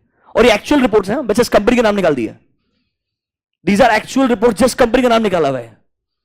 यही कंटेंट ऐसा कैसा रिपोर्ट्स में आता है। मतलब बात समझो, things are like this and it is dependent on your judgment. And I am trying to show you that यहां पे वो क्लियरली क्वांटिफाई कर रहा है कि यार ये बहुत ज्यादा सिग्निफिकेंट है। और वहां पर उसने जानबूझ के स्मार्टली वर्ड यूज क्या किया? For an associate. मतलब it is not a significant stake, it is more like a minor investment. दोनों केस में एक ही डिफरेंस है, वैल्यू इन्वॉल्व कितना ज्यादा है। अगर बहुत ज्यादा है, लग रहा है पूरा फाइनेंशियल स्टेटमेंट या पूरा बैलेंस शीट का मेजर पोर्शन कवर होता है, तो सर वो परवेजिव होना ही चाहिए। नहीं तो वो क्या कहलाएगा मेरे लिए?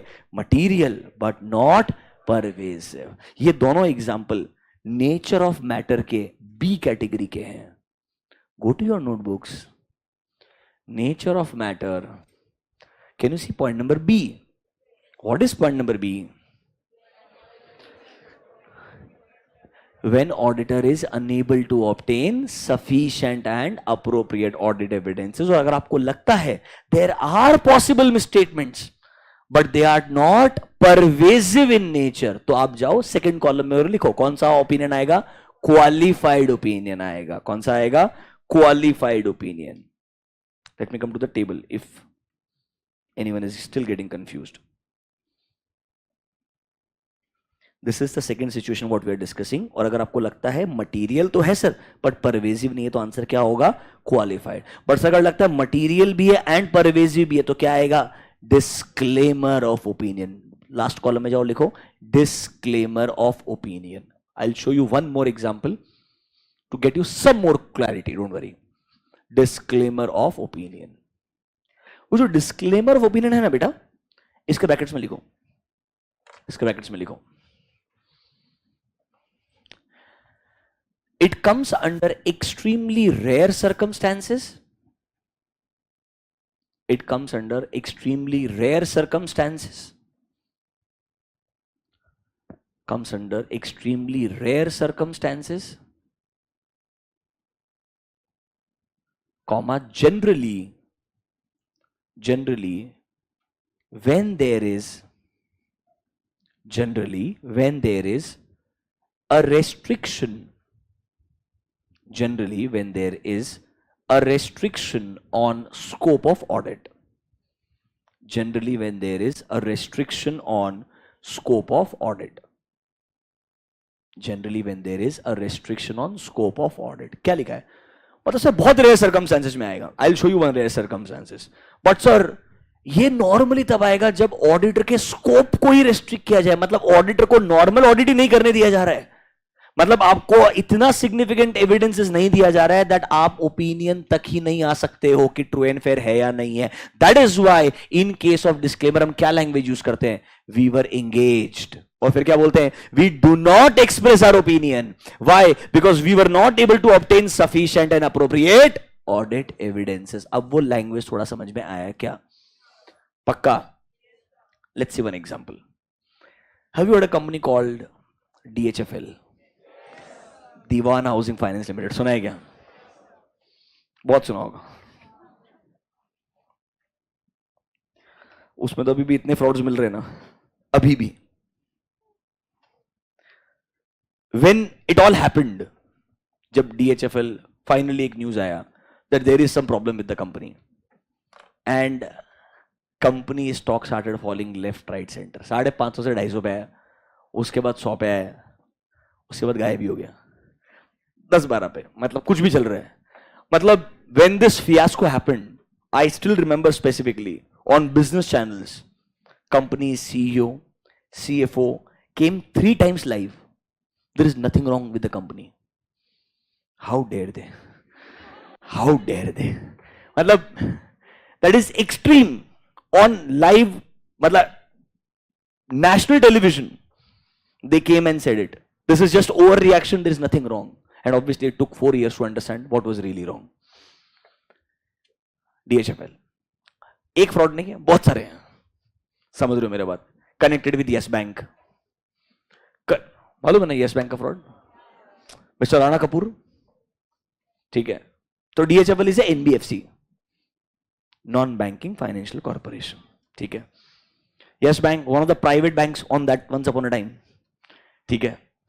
Mister Rana Kapoor had a decent relationship with the founders of DHFL, and on the basis of that relationship they asked Yes Bank to advance a loan for X thousand crores, ठीक है, where the loan shouldn't have been given at all, looking at the credit worthiness of the entity at that point of time. And later on it was identified वो loan के बदले there is something called as kickback. मतलब मैंने कोई transaction करवा के दिया, commission. मैं फॉर एग्जांपल राणा कपूर है, यस बैंक का CEO, मैंने तेरे को ये लोन दिला के दिया, तेरे को लोन मिलने वाला नहीं था, तेरे को मेरी वजह से लोन मिला, तो एक काम कर, उस लोन के अगेंस्ट में 600 crore, yes, that was the amount identified, that was the commission amount. समझा क्या मेरा बात? That should go to my respective accounts. Are you understanding my point? So just imagine that was just the start, and there were a lot of developers connected to this, real estate developers. Search on Google when you get time. Good names. Point is, if you look at this company, just imagine how do you feel as an auditor of the company? Everything is fine. You are the auditor. Now the bigger challenge. Look at the opinion first. Obviously यार, मतलब ये सब news में चल रहा है और तेरे को उस साल के ऊपर रिपोर्ट साइन करके देने का है, तो ट्रू एंड फेयर तो तेरे को तो उठा के ले जाएंगे पक्का. We were engage to audit and clearly लिख रहा है क्या? We do not express our opinion because of the significant. And how significant were the matters, rather how lengthy were the matters. Forget about significant. Will take the list. और 90% तुमको समझेगा ही नहीं, क्योंकि तुमको NBFC क्या होता मालूम ही नहीं है. मेरे को मालूम है, इट्स ओके. बट इंपॉर्टेंट चीज, लैंग्वेज ठीक लगता है? Can you see what we have not been able to obtain? अब ये कैसे उन्होंने डिसाइड किया? Can you see? डिस्क्लेमर का बेसिस.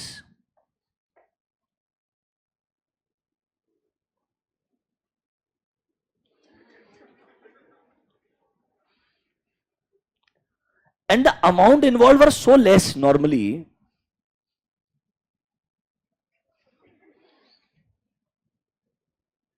मतलब बहुत छोटे छोटे, मतलब 25,000 लाख आ गए. हाँ, डोंट आगे लैक्स है. हाँ, प्लीज डोंट फॉरगेट दैट. ठीक है, मतलब क्या बोलूं तुमको मैं यार. बॉटम लाइन एक जिस्ट बोलता हूं before we spend 1 hour understanding this. Auditor हर एरिया चेक कर रहे हैं. There were fraud investigations going on. Obviously, there is no conclusion.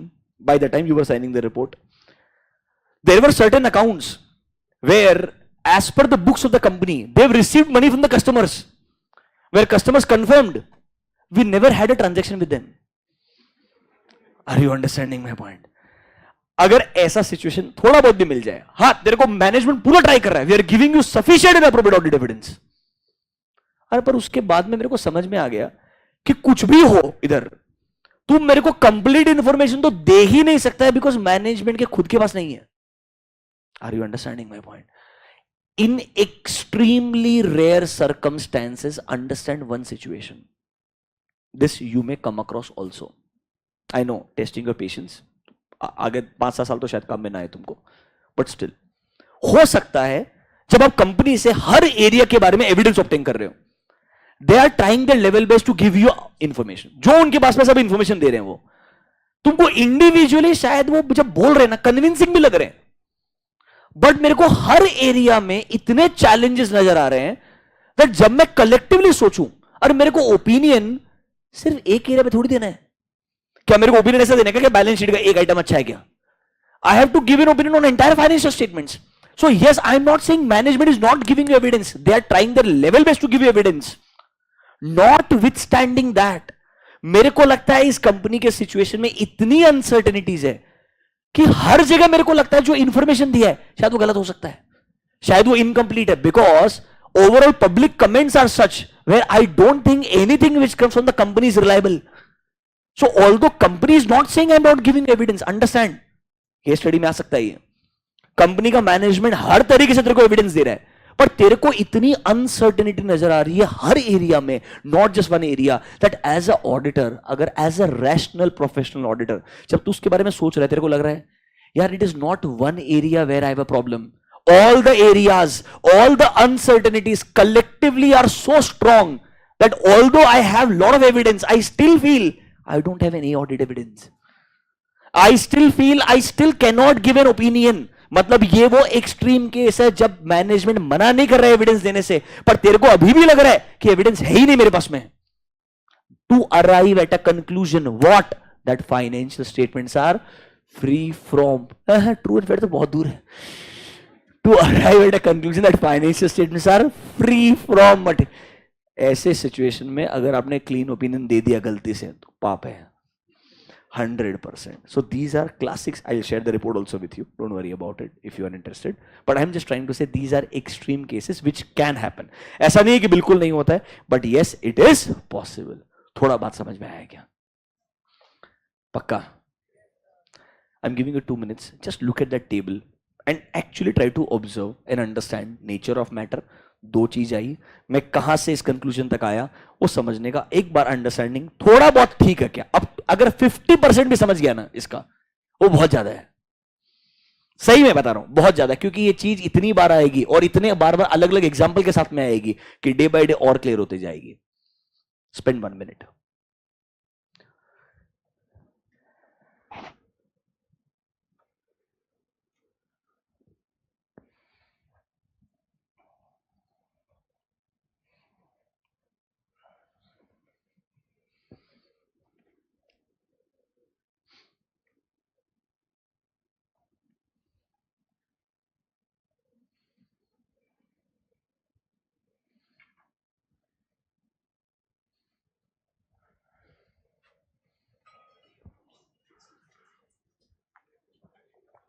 Bottle लाना बैन करना पड़ेगा यार.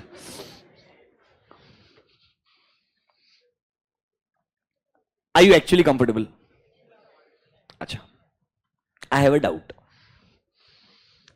सुनो, हाँ ऑनलाइन वालों के भी कुछ डाउट्स है, वो मैं सॉल्व करूंगा, टेंशन मत लो, काम डाउन, रिलैक्स. एक डाउट है, तुमने ऑडिट किया, ऑडिट करते हुए तुम्हें गलतियां मिली, मटेरियल मिसस्टेटमेंट्स, समझ रहे हो मेरा बात? क्या तुमने मैनेजमेंट को बोलना चाहिए करेक्ट कर दो इनको? क्या तुम्हें मैनेजमेंट को बोलना चाहिए कि these are the misstatements, correct them, I will give you clean opinion? या फिर एक काम करना चाहिए, जैसे तुम होता ना एकदम, एक छोटा नोटबुक कैरी करना चाहिए, उसमें लिखते जाने का ठीक है, उस हिसाब से एक फाइनल रिपोर्ट बनाने का। हाँ हाँ, वैसा वैसा छोटा नोटबुक, इससे भी छोटा, ये तो बहुत बड़ा है, विजिबल है, छोटा सा डायरी ऐसा पॉकेट वाला, समझ रहे हो, उसमें लिखते जाने का सारा, फिर एक रिपोर्ट बनाने का। एंड कंपनी का जो सीईओ है उनके घर पे एक दिन Sunday morning 5 o'clock, surprise, these are the misstatements we had. अरे बस रे, फोकस कॉन्सेप्ट पे।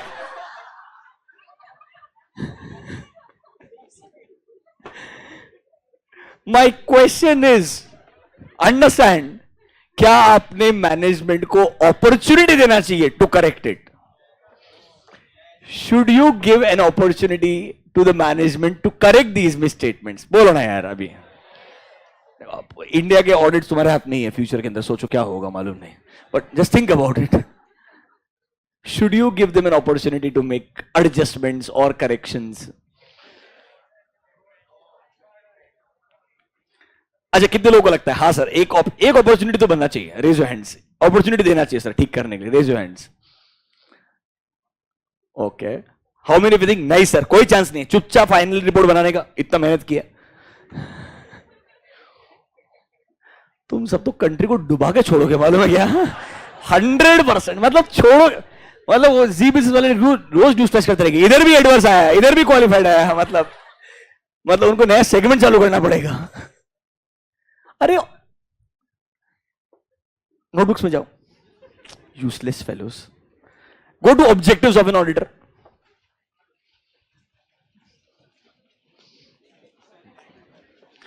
घर जाके पढ़ते नहीं हो यार। Go to secondary objective, useless fellows. क्या लिखा वहां देखो, क्या लिखा वहां पे? डिटेक्शन एंड, सर हमको लगा तुमने फालतू लिखा है, वो नोट इंपॉर्टेंट है ना? Detection and correct. Are you trying to say sir auditor जाके करेक्ट करेगा? ये थोड़ा ज्यादा हो गया। करेक्शंस तुम नहीं करोगे, बट ये तुम्हारा ड्यूटी बनता है। अरे वरना तो सुनो मेरा बात, वो गलती है, तू कैसे श्योर होगा वो गलती है? सर मेरे को एप्लीकेबल एफआरएफ आता है, आई अंडरस्टैंड, बट कंपनी का पर्सपेक्टिव अलग हो सकता है ना यार। जब तक तू मैनेजमेंट के रिस्पेक्टिव पर्सन से डिस्कस नहीं करेगा, उनका पर्सपेक्टिव नहीं सुनेगा, अपना बात उनको नहीं बताएगा, आर्ग्यूमेंट होगा और कंक्लूजन भी आएगा कि तू सही है या वो सही है, समझा क्या मेरा बात? और लेट्स से कंक्लूजन नहीं आया और तेरे को लगता है नहीं उनका पर्सपेक्टिव गलत है, तब तू अगर उनको ऑप्शन दे, तुम ठीक करते हो गया ये चीज, वार्निंग नहीं, रिक्वेस्ट किया तो ठीक बात है, नहीं किया तब मॉडिफिकेशन आएगा, वरना तो तुम 4-5 पेज में मॉडिफिकेशन से भर दोगे यार। ऐसा नहीं होता है, पहले तुमको उनको अपॉर्चुनिटी देना पड़ेगा, it's your duty, always remember that. एक काम करो, नोटबुक में जाओ, नोट लिखो एक, before modifying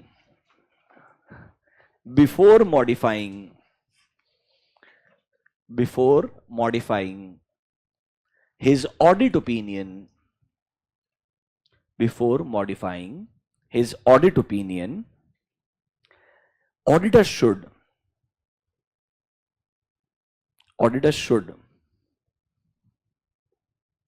communicate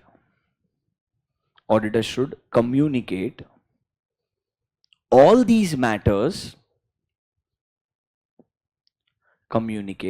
these matters to TCWG, communicate these matters to TCWG and management। TCWG बताया था, those charged with governance, अभी के लिए तुम अज्यूम कर लो ऑडिट कमिटी, जब मैं कंपनीज एक्ट में वापस पढ़ाऊंगा आई विल रिविजिट दैट, अभी के लिए TCWG is for you audit committee, समझा मेरा बात? तो sir before modifying your opinion, auditor should communicate these matters to TCWG and management, comma, and provide them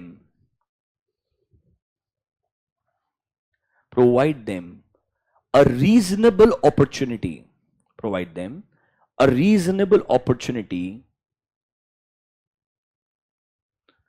make adjustments,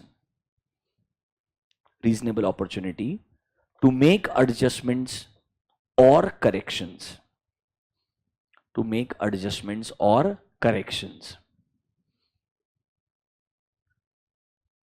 ये हमें कम्युनिकेशन करना चाहिए, इसके ऊपर भी एक स्टैंडर्ड है कि आपने जो जो ऑडिट में इंपॉर्टेंट मैटर्स ढूंढे हैं आपने उन्हें कम्युनिकेट करना पड़ेगा टू टीसीडब्ल्यूजी एंड मैनेजमेंट। क्या क्या नॉर्मली मैटर्स आते हैं, उनके अलावा क्या आ सकते हैं, ये भी एक स्टैंडर्ड में कवर होता है। वो अनफॉर्चुनेटली आपके सिलेबस में नहीं है। SA 260 कुछ स्टैंडर्ड्स को आपके सिलेबस से निकाला ना, उसमें से एक स्टैंडर्ड है। लास्ट में एक ओवरव्यू दूंगा, अभी के लिए क्लासिक सिचुएशन समझ गया आपको, कुछ मॉडिफिकेशन देना है तो उसके पहले मुझे उन्हें कम्युनिकेट करना चाहिए। क्या बेसिक अंडरस्टैंडिंग क्लियर हुआ क्या नोट का? बोल बेटा क्या डाउट है?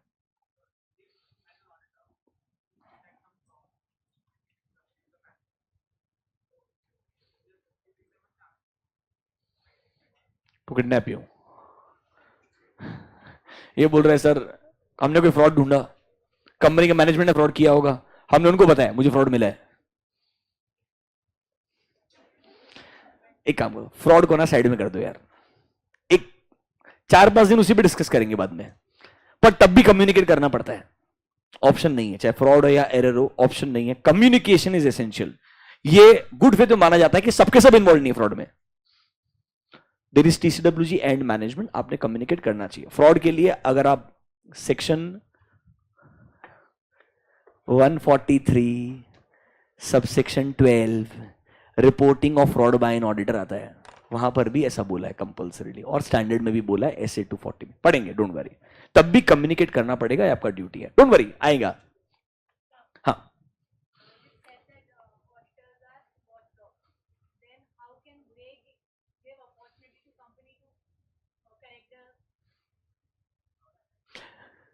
She saying auditor is a watchdog, तो आप गलती ठीक करने का अपॉर्चुनिटी कैसे दे सकते हो? सी वॉचडॉग का ही तुम्हारे दिमाग में थोड़ा मिस इंटरप्रिटेशन है। आप ये समझो मेरा बात, लाइफ के उस अचीवमेंट ट्रैक पे नहीं हो कि मैंने इस कंपनी में इतनी गलतियां ढूंढी, समझ रहे हो मेरा बात आप? दैट इज प्लीज अंदर खुश होने का बट ऑब्वियसली एक्सपेक्टेशन ही नहीं है। वो वॉचडॉग का मतलब है from a users perspective, that अगर मैनेजमेंट कुछ गलत कर रहा है तो मैं ध्यान रख रहा हूं, बट अगर मान लो अनइंटेंशनल नेचर है, एरर ही था फॉर एग्जांपल, तो क्यों ठीक नहीं करवाना चाहिए? सी ऑब्जेक्टिव क्या है? यूजर तक रिलायबल नंबर्स पहुंचे। अरे रिलायबल नंबर्स आने के लिए बीच में अगर मुझे लगता है कुछ चेंजेस होने चाहिए, आई शुड आस्क देम। और सब डॉक्यूमेंटेशन रहता है बाय द वे, हम जो भी करेंगे ना ऑडिट में, there is something called as documentation. Whatever we do should be recorded. तो हम जो कम्युनिकेटिंग करेंगे वो भी ईमेल कम्युनिकेशन रहेगा। We will tell them that these kind of changes needs to be made. उसमें वो क्या चेंजेस करते हैं वो भी लिखा हुआ रहेगा। चेंजेस करने के बावजूद भी डिफरेंसेस हो सकते हैं, समझ रहे हो क्या मेरा बात? बट ये पर्सपेक्टिव मत सोचो, हम इन्वेस्टिगेटर नहीं है। इन्वेस्टिगेशन में और ऑडिट में डिफरेंस होता है। In audit our objective is कुछ गलत है तो उसको ढूंढना है, उसे ठीक करवाना है, और अगर वो नहीं मानता है और अगर फाइनेंशियल स्टेटमेंट्स गलत है तो उस पर रिपोर्ट देना है। अब तो सब बोल दिया यार मैंने, समझ गया पक्का? तो तुम लिटरल इंटरप्रिटेशन में मत जाओ विद द वर्ड्स, उससे फैंसी डायलॉग्स हैं।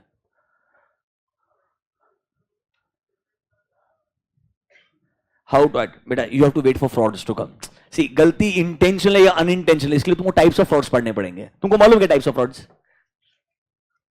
फ्रॉड इज फ्रॉड सर, इसलिए you have to wait for it, then only you will understand. Right now you will not be able to.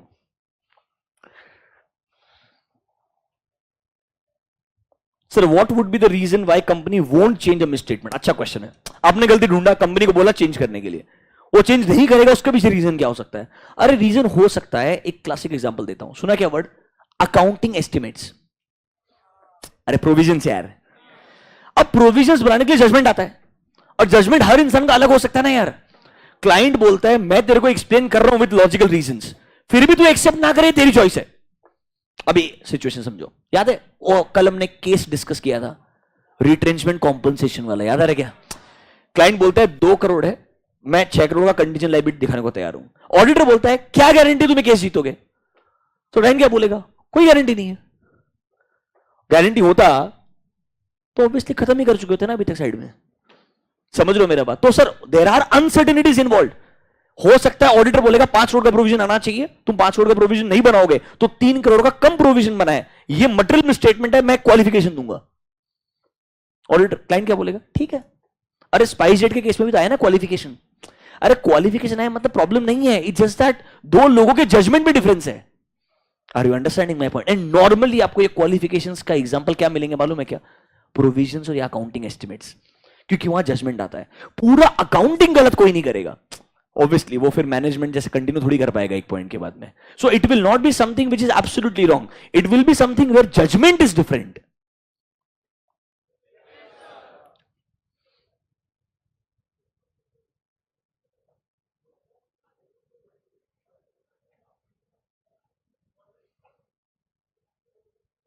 मेरे को एक बात बता, आज तक कोई भी ऐसा फ्रॉड का एग्जांपल जहां पूरी company, all employees including everyone were involve? समझा क्या मेरे बात?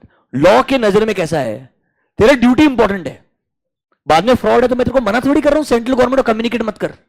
आई am telling you no, go to central government, we have नाफरा, we have everyone, do you get my point? But you not communicating is basically acting like a investigator, that's not a job. For that we have a forensic auditor, है एक concept. Statutory auditor का काम नहीं है, you never cross the line, do you get my point? हाँ management involve हो सकता है, पर एक बात सोचो, अगर तुम्हारे पास में एविडेंस है कि फ्रॉड है, वो क्या करेगा? ऐसे जाके डिलीट कर देगा एविडेंस को? ये बेटा वो बुक्स नहीं है जो जाके डिलीट हो जाएगा, ठीक हो जाएगा, नहीं होता वैसा। You can not correct these things, and even if you correct there is something called as trail. एक ट्रेल विजिबल होता ही है हमेशा से, समझ रहे हो मेरा बात तुम? और वो ट्रेस हो जाएगा 100%। सो आप वो लाइन को क्रॉस करो because you have a doubt there is a fraud, that is wrong no. अगर तुमने ऐसा किया, it can result into defamation of the management. तुम गलत निकले तो अभी सोचो ना, आर्टिकल बोल रहा है उसको लग रहा है फ्रॉड है, कितना कॉन्फिडेंस रहेगा पार्टनर को? मेरे को बता। Are you understanding my point? मैं तुमको ऐसे एग्जांपल दूंगा, डोंट वरी, अभी मेरे एक्सपीरियंस से भी बताऊंगा तुमको मैं, समझ रहे हो मेरा बात? और तुम सोच लेना तुम्हारा पार्टनर तुम पे कितना कॉन्फिडेंस रखता है, you will understand that. Are you understanding my point? ऐसा नहीं कर सकते, there is a thin line. लग रहा है थोड़ा 705 समझ में आ रहा है तुमको? क्वेश्चंस पूछ रहे हो पहली बार तुम लोग, ठीक है। अब एक काम करते हैं, सर एग्जाम में अगर डेफिनेशन पूछ लिया क्वालिफाइड ओपिनियन का, टेबल बना के आऊंगा क्या मैं? मेरे को तो डेफिनेशन लिखना पड़ेगा ना। तो आ जाओ एक काम करते हैं, लेट्स डिस्कस डेफिनेशंस। बहुत डिफिकल्ट होने वाला है तुम्हारे लिए। Come to page number 1D.29।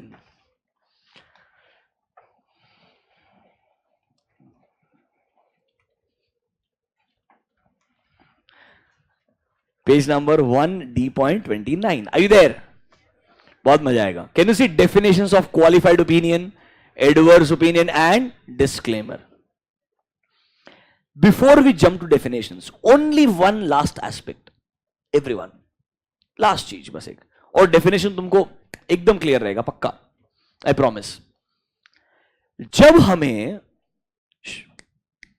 गलतियां मिलती है, मतलब व्हेन यू आइडेंटिफाई मिसस्टेटमेंट्स और व्हेन यू डिटेक्ट मिसस्टेटमेंट्स, हो सकता है ना ये कंपनी XYZ है, ऑडिट करते हुए मुझे कैश एंड कैश इक्विवेलेंस में 40 लाख का गलती मिला, let's say loans and advances में कुछ 20 लाख का गलती मिला, समझ लो मेरा बात? या लेट्स से कोई एक आध और एरिया एक्सपेंसेस वाला पार्ट, वहां तुमको और 2 CR का गलती मिला। सर इंडिविजुअली हम अमाउंट के टर्म्स में मटेरियलिटी कैसे डिफाइन करते हैं आपको बताएंगे, don't worry, I promise you, I will explain in detail. It is the toughest possible task, इससे भी टफ काम वही रहने वाला है कि कैसे नंबर डिफाइन करते हैं कि मटेरियल कब होगा और कब नहीं होगा। आई विल स्टिल ट्राई, 320 करके स्टैंडर्ड आएगा। अभी अज्यूम करो इंडिविजुअली ये सब इमटेरियल है, बट मेरे को ओपिनियन तो पूरे फाइनेंशियल स्टेटमेंट पे देना है या एक एरिया पे देने का है? पूरे फाइनेंशियल। हो सकता है individually they are immaterial, but collectively या एग्रीगेट में अगर मैं देखूं तो वो अभी भी क्या कहलाएगा? Material misstatement. तो सुनो, जब आप कंक्लूजन पे आ रहे हो कि आपको जो गलतियां मिली है वो मटेरियल है या नहीं है, तो सोचना हो सकता है कुछ गलतियां इंडिविजुअली इमटेरियल रहे, but at a collective level जब मैं पूरी कंपनी में ऑडिट करने के बाद सारी गलतियों को टोटल कर लूं, अगर वो मेरे को मटेरियल लगता है तो अब भी मैं अज्यूम करूंगा these misstatements are collectively called as material misstatements. और सुनो, ओपिनियन तो लास्ट में दोगे ना पूरा ऑडिट खत्म करने के बाद में? अरे वो तो पक्का पता है ना, ओपिनियन ऑडिट रिपोर्ट तो लास्ट में आएगा ना यार। तो इसीलिए जब गलतियों को कंसीडर भी कर रहे हो ना, सिर्फ इंडिविजुअली मत करना, हो सकता है इंडिविजुअली वो आपको इमटेरियल लगे, इसीलिए छोटा नोटबुक कैरी करना। समझ रहे हो? एक्सेल में मेंटेन करते हैं यार। Bottom line, you will maintain a record कि मुझे इन एरियाज में गलतियां मिली है। और पता है क्या, ऐसा भी नहीं करते, ऑडिट कर रहे हैं let's say cash and bank cheque कर रहे हो, एक एंट्री गलत मिला, क्लाइंट को ए ठीक कर रहे हैं, ऐसा नहीं। आपको जो गलतियां मिलेगी आप उनको इकट्ठा करोगे। अरे कुछ गलतियां हो ही सकती है यार, ऑब्वियसली। अगर वो कंप्लीटली इमटेरियल हुई तो ठीक भी क्यों कराओगे यार? अगर वो लगेगा एक पॉइंट के बाद में they look material in nature, not just you along with your manager, senior manager, partner involved, they conclude yes it looks material, then they will communicate to the client that these are the list of misstatements, according to us you should correct them. अब उसमें से वो कितना correct करता है, क्या करता है, वो कम्युनिकेट करके बताएगा आपको, और फिर आप डिसाइड करने का कि भाई मिसस्टेटमेंट जो है वो मटेरियल है या नहीं है, मतलब मुझे मॉडिफिकेशन देना है या नहीं देना है। बात समझ में आया क्या? इंडिविजुअल और एग्रीगेट वाला कॉन्सेप्ट पक्का? आ जाओ डेफिनेशन उड़ाते फटाफट से, मजा आएगा अभी। डेफिनेशंस ऑफ मॉडिफिकेशन, सबसे पहले कौन सा डेफिनेशन पढ़ेंगे? Let's read adverse. छोटा डेफिनेशन है ना तुम्हारे हिसाब से, खुद पढ़ो, अभी मैं हेल्प नहीं करने वाला। It's on page number 1D.29।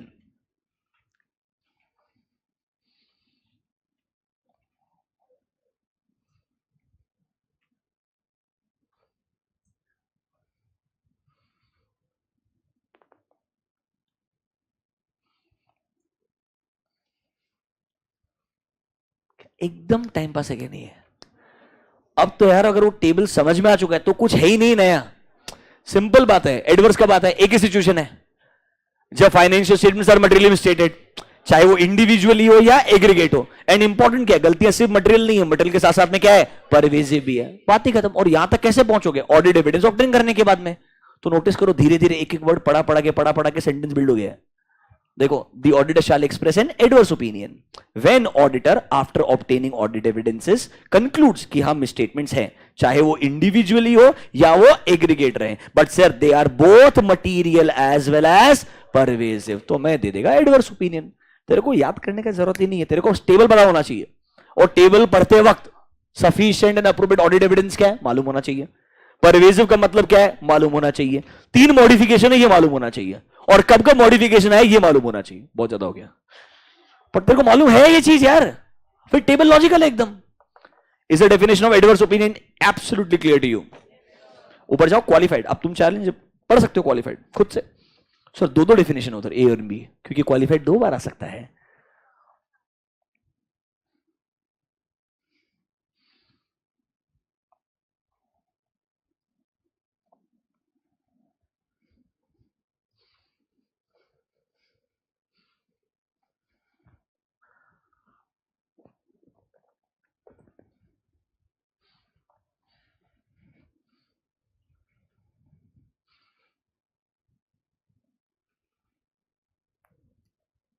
दूसरे में वर्ड दिख रहा है क्या? Possible effect. याद करो दोनों चीजें हैं, पहले वाले में गलतियां मिली, दूसरे वाले में ऑडिट एविडेंस नहीं मिला, इसलिए पॉसिबल इफेक्ट रहेगा। अरे यस और नो? एंड सर ध्यान रखना, वो गलतियां मटेरियल तो रहेगी बट क्या नहीं रहेगी, परवेसिव नहीं रहेगी। दोनों केस में परवेसिव नहीं है, एक में गलतियां मिली है, दूसरे में गलतियां मिली नहीं है, because you are unable to obtain sufficient and appropriate audit evidence. Are you actually feeling comfortable with the language? Notebooks homework आज का डेफिनेशन लिखने का। अरे इसमें क्या है, थोड़ा लिखोगे तो कॉन्फिडेंस आएगा ना यार। कम से कम इतने दिनों में आज पहली बार लग रहा होगा समझ में आ रहा है, और खुद से पढ़ने के बाद में तुमको अब तो लग ही रहा होगा यार। Write down next heading. अभी हम 705 में ही है। कहां पर है हम? ऐसे 705 में। नेक्स्ट लिखो, definition of qualified adverse and disclaimer. Definition of qualified adverse and disclaimer.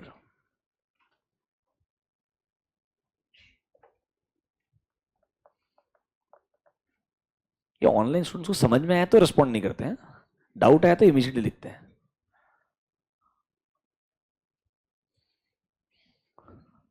हाँ अंडरस्टूड, गुड, लिखो ऐसा।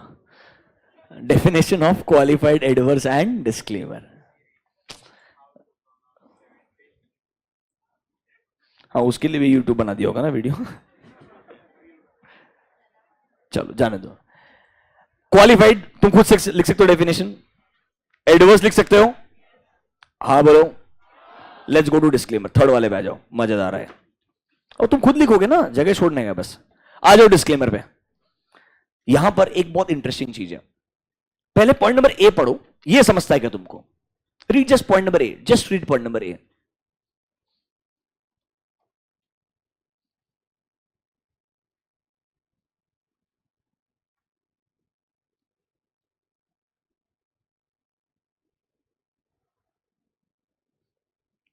ये पढ़ना है बेटा.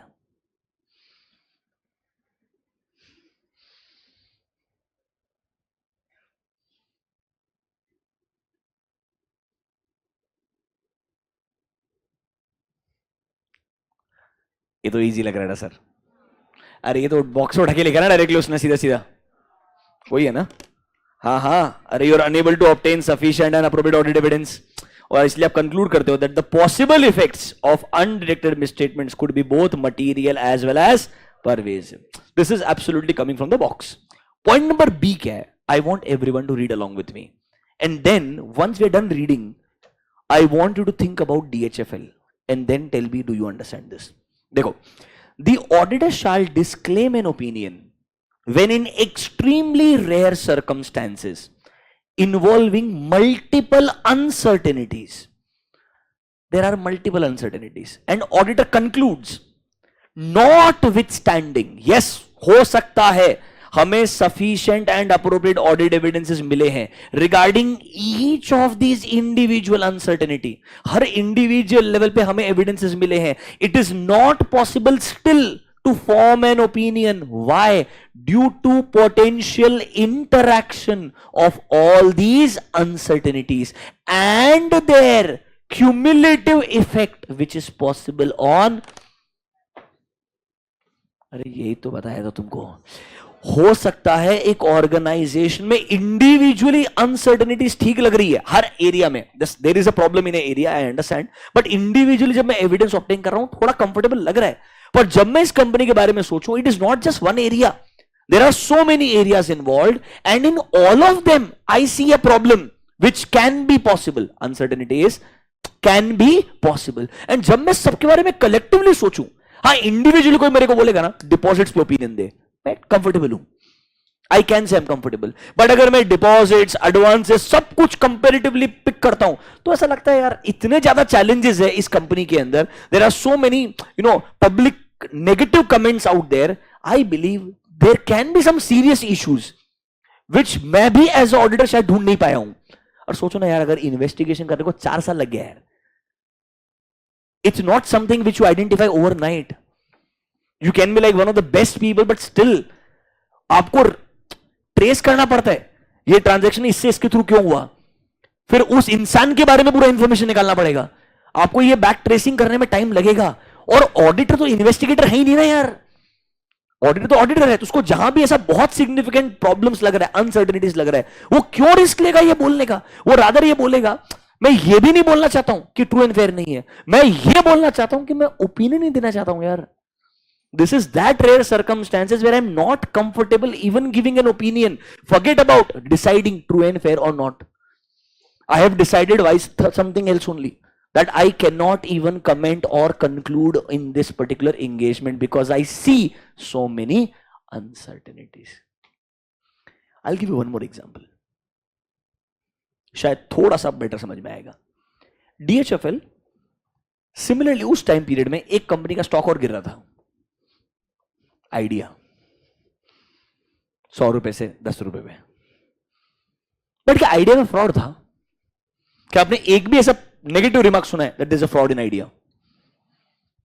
कोई एक इंडिविजुअल लेवल पे किसी ने किया तो बात अलग है, मैं कंपनी लेवल का बात कर रहा हूं.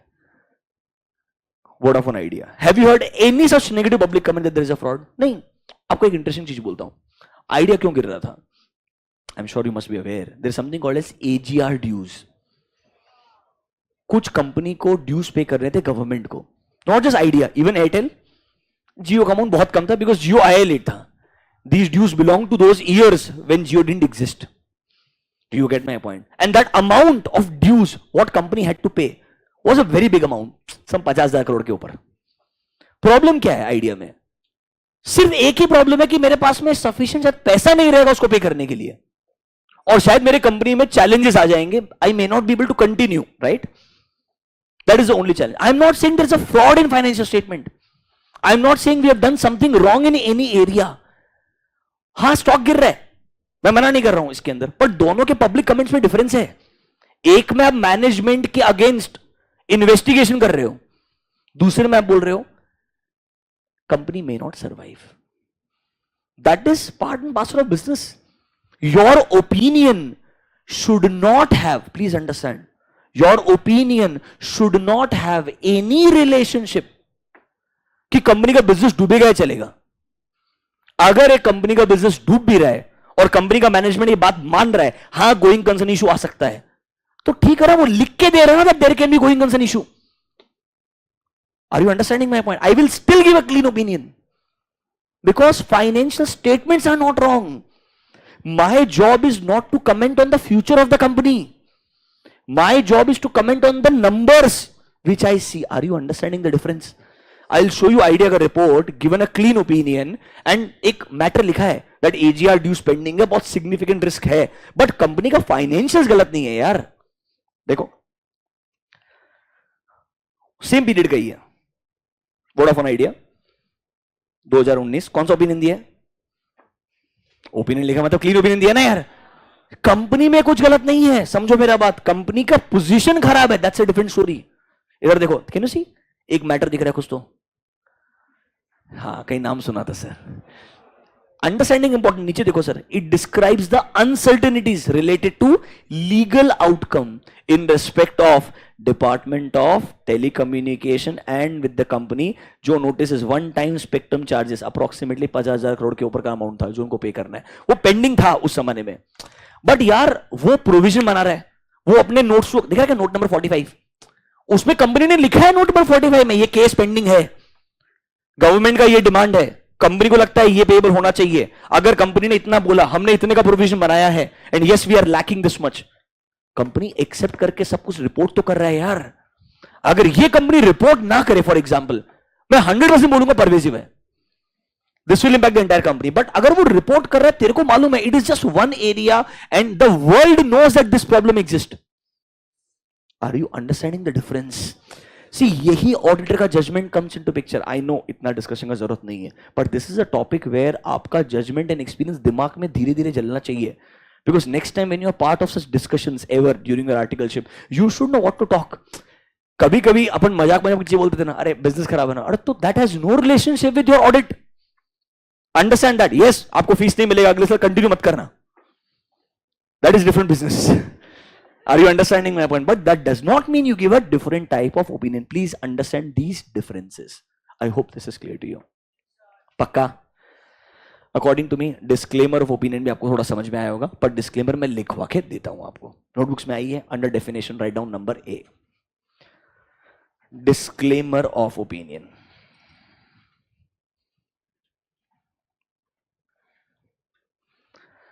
Under that write down point number A. Under that write down point number A. The auditor shall disclaim an opinion. The auditor shall disclaim an opinion when he is unable to obtain, when he is unable to obtain, when he is unable to obtain sufficient and when he is unable to obtain sufficient and appropriate audit evidences, is unable to obtain sufficient and appropriate audit evidences to base his opinion, sufficient and appropriate audit evidences to base his opinion, and he concludes that the possible effects, he concludes that the possible effects of these misstatements, the possible effects of these undetected misstatements, possible effects of these undetected misstatements will be material as well as pervasive. Material as well as pervasive. तो बेटा possible word सिर्फ और सिर्फ दो ही situation में आता है. एक क्वालिफाइड वाला सिचुएशन था जब आपको एविडेंस नहीं मिला था बट लग रहा था परवेजिव नहीं है, या जब आपको सर डिस्क्लेमर देने का आपको लगता है बिल्कुल भी इंफॉर्मेशन कंफर्टेबल नहीं है to come to any conclusion, then I give a disclaimer. तभी वर्ड आएगा पॉसिबल इफेक्ट. अदरवाइज वर्ड क्या था? Effect, because you are able to detect a misstatement. नीचे देखो point number 2. When in extremely rare circumstances,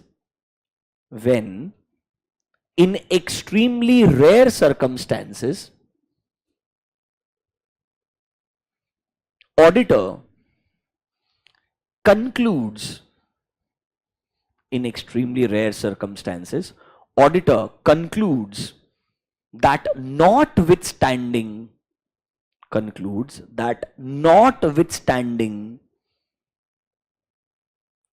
having obtained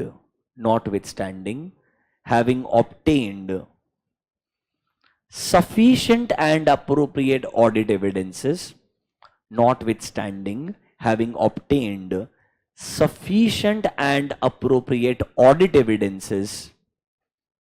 regarding each of the individual uncertainty,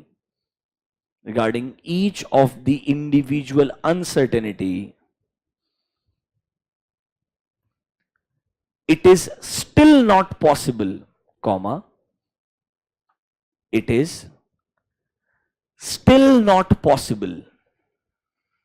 to form an opinion. It is still not possible to form an opinion due to these multiple uncertainties,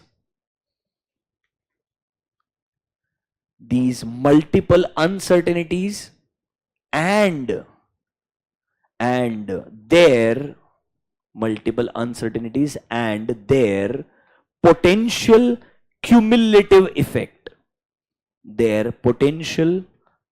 cumulative effect on financial statements.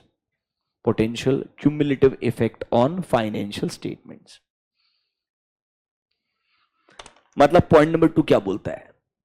ये extremely rare circumstances है जहां पर आपको हां individual uncertainty जो है company के business में उसके रिगार्डिंग एविडेंसेस मिले हैं, बट सर हर एरियाज में इतनी ज्यादा अनसर्टेनिटीज है कि अगर आप उनको कलेक्टिवली सोचो, you still feel uncomfortable that I can give any opinion on this company, and I believe इन सबका जो cumulative effect है वो बहुत ज्यादा significant हो सकता है मेरे financial statements के ऊपर. तो ये गलत होगा on behalf of the auditor to give any opinion. That is why you will give a disclaimer of opinion. और जब disclaimer आएगा 3 चीज याद रखना. Opinion heading में पहला लाइन ही बदल जाएगा, we were engaged to audit. याद आ रहा है क्या? और ओपिनियन में लिखेंगे clearly we do not express an opinion, और ये भी बोलेंगे we were not able to obtain sufficient and appropriate audit evidences. क्या ये क्लियरली मैंने हाईलाइट करके बताया कि नहीं बताया आपको? अरे हाँ या ना? समझ गया क्या डेफिनेशंस आपको? क्या ये क्वालिफाइड एडवर्ब्स घर पे लिख लेंगे आप? Perfect. This marks the end of understanding of different types of modifications. वापस से एक प्राइमा फेसी अंडरस्टैंडिंग था, धीरे धीरे आगे आपको और बेटर समझ में आते जाएगा. अब थोड़ा सा काम करते हैं, कुछ एग्जाम में अलग अलग क्या क्या पूछ सकते हैं उड़ाते हैं फटाफट से. आपको मेजोरिटी चीजें समझिए, let's just apply that and finish them quickly. ठीक है, आ जाओ. क्या समझ आया आपको जरा चेक करते हैं. अरे काम करो, नहीं ये वर्डिंग्स पे नहीं लेके आता हूं, तुम डर जाओगे. Come to note number 3, page number 1D.30.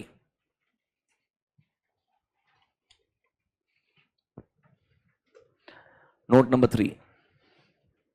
Can you see a word which type of opinion is appropriate? एक बार खुद से पढ़ो यार, ये तो मेरे को लगता है ऑप्शन छोड़ना पड़ेगा तुमको. 1D.30. Read note number 3 on your own.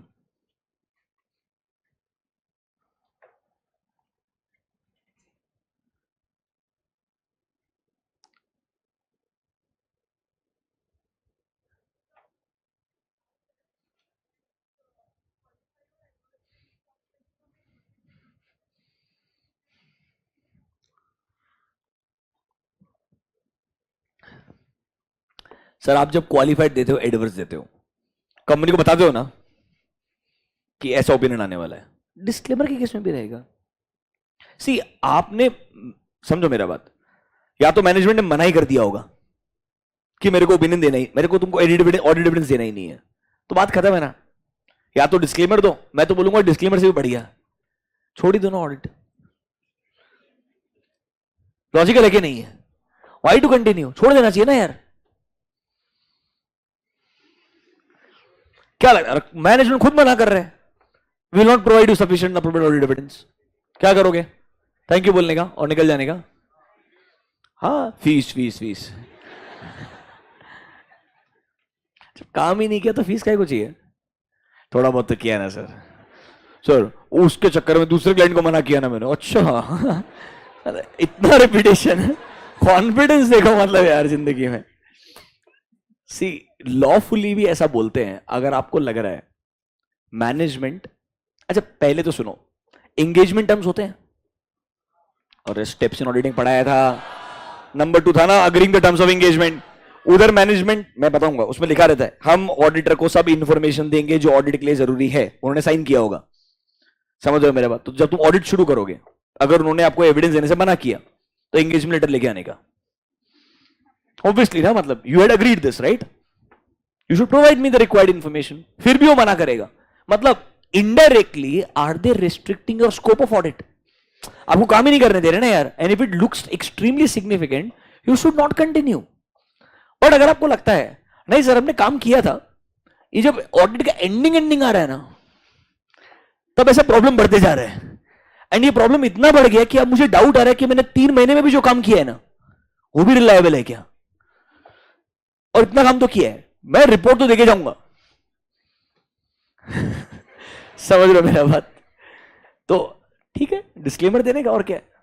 अगले साल आपको हायर तो करेंगे नहीं ऑब्वियसली।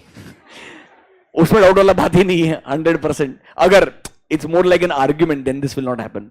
ये रेयर सर्कमस्टेंसेस है, नॉर्मली ऐसे नहीं होते, ऐसा अनप्रोफेशनल बिहेवियर होता ही नहीं है। कंपनी का मैनेजमेंट अग्री नहीं करेगा यार अगर उसको ऑडिट करवाना ही नहीं है तो वो फालतू में आपको हायर करके एंगेजमेंट टर्म से साइन क्यों करेगा? और अगर बाद में ऐसा हुआ then obviously you should try to withdraw from engagement. और अगर आपको लगता है नहीं आपने काफी काम कर लिया है, विड्रॉल से बेटर रहेगा आपके जजमेंट में to express an opinion, then obviously you should give only one opinion. Which one? Disclaimer of opinion. समझ में आया क्या मेरा बात? That's how it is. ये एग्जाम क्वेश्चन भी एक जो मैंने डिस्कस किया, this is an actual exam question, CA final में करेंगे। बट ये आपको लिखना पड़ता है ऐसा एक्सप्लेन करके, पूरा बताऊंगा, डोंट वरी। समझ में तो आया ना एटलीस्ट? पक्का? अच्छा हाँ, ये नोट नंबर 3 पे आओ। ये समझ में आएगा तुमको? क्या बोल रहा है? विच type of opinion is approve. Sir एक काम करो, नोटबुक में टेबल निकालो फटाफट से, और टेबल ही लिख रह गया ये। सर कौन सा वाला मॉडिफिकेशन कब आएगा? ये डिपेंडेंट है किसके ऊपर? Nature of matter giving rise to modification. अरे हाँ है ना। एंड दूसरा पॉइंट देखो, the auditor's judgement about the pervasiveness of what sir? The effects और possible effects of matters on. मतलब ये लाइन बेसिकली परवेसिव का डेफिनेशन ही है। समझा क्या मेरा बात? और टेबल में भी वैसा ही लिखा हुआ है, तुमको मैंने नोटबुक में नहीं लिखवाया क्योंकि तुमको मैंने ये चीज डेफिनेशन में लिखवाया है। सुनो, तुमने टेबल में क्या किया? नोटबुक के अंदर तुमने ये लिखा ऐसा कैसा? ये मैटर नंबर 1 हो गया, ये मैटर नंबर 2 है। सर आपने लिखवाया नहीं मेरे को, एक काम कर परवेसिव की डेफिनेशन में जा। अरे नोटबुक में के परवेसिव की डेफिनेशन में जाना भाई। तूने उधर क्या लिखा है पहले 2 पॉइंट में? Use in the term is use in the context of misstatements, जहां पे तुम क्या इवैल्यूएट कर रहे हो? द इफेक्ट्स और possible effects of what sir? Misstatements. किसके ऊपर? फाइनेंशियल स्टेटमेंट्स के ऊपर। अरे हाँ या ना। और देखो नेक्स्ट लाइन लिखा था सर परवेसिव इफेक्ट है या नहीं वो डिपेंड करता है फॉलोइंग कैटेगरीज पे। मतलब indirectly are you using your judgement to conclude कि जो गलतियां हैं या जो गलतियां हो सकती है वो परवेसिव है या नहीं है। मतलब वही चीज लिख के दिया है, बस आपको डिटेल में लिख के दिया है डेफिनेशन के फॉर्म में। समझा क्या मेरा बात? एग्जाम में ऐसा पॉइंट नंबर 2 लिख देना, पढ़ लो एक बार, आप समझता है क्या? और मिनट, हाँ, लेट देम रीड फिर।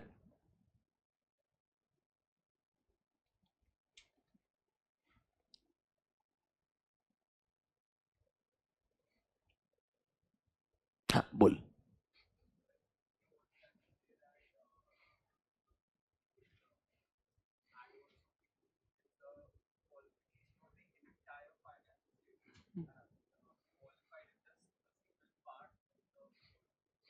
बच्चा बोल रहा है, सिंपल शब्दों में ऐसा बोल सकते हैं क्या कि जब आप एडवर्स ओपिनियन दे रहे हो, it's a qualification on entire financial statement. मैंने बोला था, ये बोला था ना मैंने। And when you give a qualified opinion, ये इसने ऐड किया, that it's a qualification only on one और टू एरियाज। हाँ वही है यार, बिल्कुल लॉजिकल है। तुमको वही समझा? पक्का आगे बढ़ूं मैं। एग्जाम में क्या पूछ सकता है, कब मॉडिफाइड ओपिनियन आएगा? तुमको ऑलरेडी आंसर मालूम है। मॉडिफिकेशन के कितने टाइप्स है? तुमको मालूम है। Which modification will come under what circumstances? मालूम है। एंड ये डिसाइड करने के लिए क्या दो चीजें हैं कि कौन सा मॉडिफिकेशन कब आएगा, वो दो चीजें भी मालूम है। वेरी गुड, चलो page number 1D.30, note number 4। इतना पार्ट तो एटलीस्ट पढ़ेंगे। पढ़ो जरा खुद से, तुमको पढ़ने का, मेरा मेहनत करके हो गया पूरा।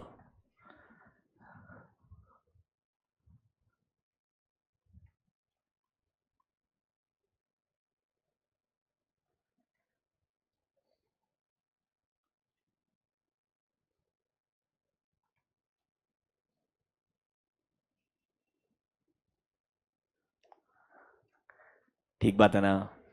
तुमको तो ये भी मालूम है कि उस बेसिस के अंदर भी दो पैराग्राफ आएंगे, और पहला वाला आएगा रीजन फॉर मॉडिफिकेशन एंड दूसरे वाले में स्टैंडर्ड कंटेंट भी आएगा। मालूम है ना? परफेक्ट। ये फॉलोइंग पॉइंट्स होल्ड अभी नहीं समझ सकते हो, छोड़ दो उसको। कुछ कुछ ये तुमको समझेगी, कुछ नहीं, इसलिए दिमाग नहीं लगाने का, जितना समझा उतना अच्छा है। Look at note number 5, just look at the heading, consequences of inability to obtain sufficient and appropriate audit evidences due to management imposed limitation after the auditor has, अभी जस्ट एक्सप्लेन किया था क्या कि मैनेजमेंट ने engagement terms auditor के साथ में accept किए, ऑडिटर ने काम करना शुरू किया, उसके बाद मैनेजमेंट आपको आपके ऑडिट के स्कोप पे रिस्ट्रिक्शन लेके आता है। अरे हाँ है ना? तो उस केस में आप क्या करोगे? क्या करोगे? नेक्स्ट पेज पे आओ, खुद से पढ़ो, just look at the diagram.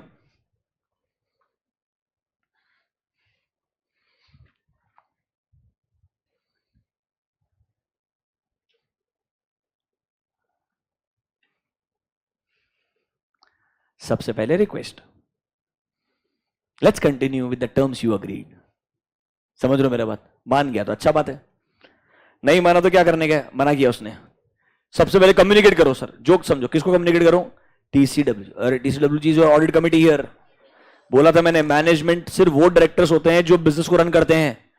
Independent directors, majority of them forms a committee called as audit committee. अरे हाँ है ना? They are your TCWG, and याद है TCWG is above management. बोला था कि नहीं बोला था? तो उन्हें कम्युनिकेट करो। अगर देखो उसके बावजूद भी आपको ऑडिट एविडेंस नहीं मिल रहा है तो क्या करोगे? सर आपको लग रहा है इतना ऑडिट एविडेंस नहीं मिल रहा है that it is material but not, तो कौन सा ओपिनियन दे दोगे? क्वालिफाइड। और अदरवाइज कौन सा दे दोगे? Possible effects, material and pervasive. या तो ट्राई करोगे विड्रॉ करने का, why do I want to be associated with this engagement. बोला था कि नहीं बोला था? एक्सट्रीम केस है। अगर विड्रॉल आपको लगता है सूटेबल नहीं है, बहुत मेहनत किया है, तो क्या दे दोगे? एग्जाम में लिखना नहीं, बहुत मेहनत किया इसलिए डिस्क्लेमर ऐसा लिखने का, इधर विड्रॉल और डिस्क्लेमर, ये सिचुएशन टू सिचुएशन वेरी करेगा। Perfect. Are you actually feeling comfortable now? पक्का समझ में आ रहा है ना? कोई डाउट है तो जेन्युइनली पूछ सकते हो मुझे, पर मेरे को लग रहा है अभी आई थिंक लैंग्वेज से आप थोड़ा कंफर्टेबल हो चुके हो, ऐसा मेरे को लगता है। Any doubt to anyone? Online students, you also if you have any doubts now ask me, I will try to address. फिर एक खतरनाक चीज है, उसको डिस्कस करेंगे।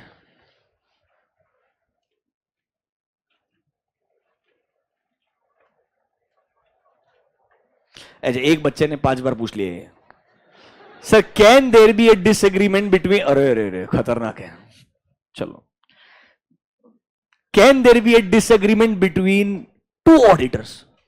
सो question number 1, can there be more than 1 auditor? क्या एक कंपनी का ऑडिट एक से ऑडिटर कर सकता है? यार हर बार ऐसा क्वेश्चन निकाल के रहते हो, हमको समझता ही नहीं क्या बोलने का। Can there be more than one auditor for a company's financial statements? Yes, that concept is called as joint audit. It will come under SA 299. Sir अब ये क्या बोल रहे हैं? सर दोनों में लड़ाई हो गया, एक बोलता है मेरे को क्लीन ओपिनियन देने का, दूसरा बोलता है मेरे को मॉडिफाइड देने का है, क्या करने का? हो सकता है ना यार, एक कंपनी, चलो तुमको तो जॉइंट ऑडिट मालूम ही नहीं है, पहले तो तुम्हारा प्रॉब्लम दूसरा था, अभी अज्यूम करो हाँ एक कंपनी का 2 ऑडिटर हो सकता है, अज्यूम करो, समझो मेरा बात। रिलायंस के केस में भी है यार, this is joint audit only. I tell one very famous person, mister TP Oswal, and second is EY, they both sign on Reliance Industries. Last year तक तो यही था, है मतलब बता दूंगा, डोंट वरी। अगर जॉइंट ऑडिटर हुए और अगर लेट्स से दोनों के ओपिनियन में डिफरेंस आया तो क्या करना चाहिए?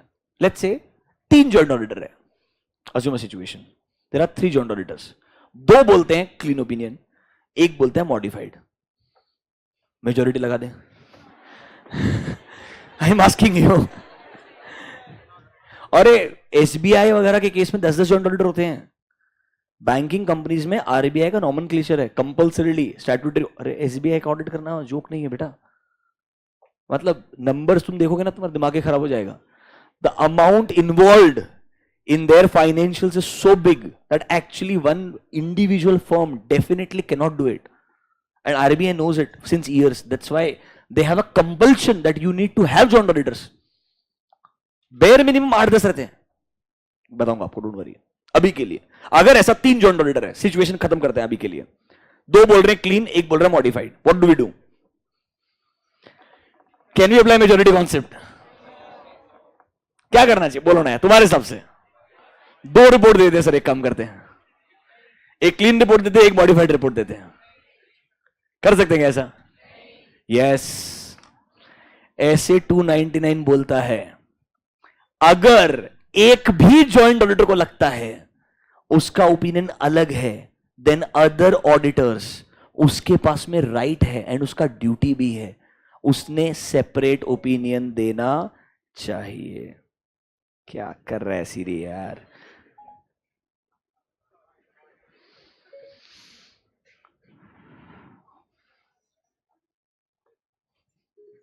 हाँ, तो उस केस में एक सेपरेट रिपोर्ट देना चाहिए। ये मैं आपको 299 में डिटेल में पढ़ाऊंगा, बट यस ये पावर है क्योंकि वहां मेजॉरिटी कॉन्सेप्ट नहीं लगा सकते हैं। बट बहुत rarely, like I have seen lot of joint audit reports, not even single case I have seen where they have given separate report. I tell you why. Simple situation समझो, 2 ने बोला clean, एक ने बोला modified. सबसे पहले ये 2 को डर लगेगा मतलब कुछ गलती है जो हम ढूंढ नहीं पाए, समझ रहे मेरा बात? आइडियली लॉजिकल है कि नहीं है? इससे बढ़िया एक काम करते ना, let's all stay on the same page. हम हमारे एरिया में क्लीन बोल देंगे, अरे तो क्वालिफाइड ऑप्शन है ना, everything else is true and fair except, sorry नहीं, एक अलग ही डाउट है मेरा, एक को लगता है डिस्क्लेमर आएगा। यार ऐसा नहीं होगा यार, ये थोड़ा अनरियलिस्टिक हो गया। देखो डिफरेंस क्या हो सकता है, some people believe that there should be a clean opinion, others may believe that there can be a qualification. Adverse disclaimer तो इतना रेयर, तुमको समझ चुका है ये चीज कि यार उसके ऊपर लोग जो इतने प्रोफेशनल है वो अननेसेसरीली आर्ग्यू नहीं करेंगे। बात समझ में आया क्या? अच्छा अब एक ऑनेस्ट बात बताओ, बुक्स बंद कर दो 2 मिनट के लिए। Are you actually feeling little bit comfortable now with the audit report? पक्का?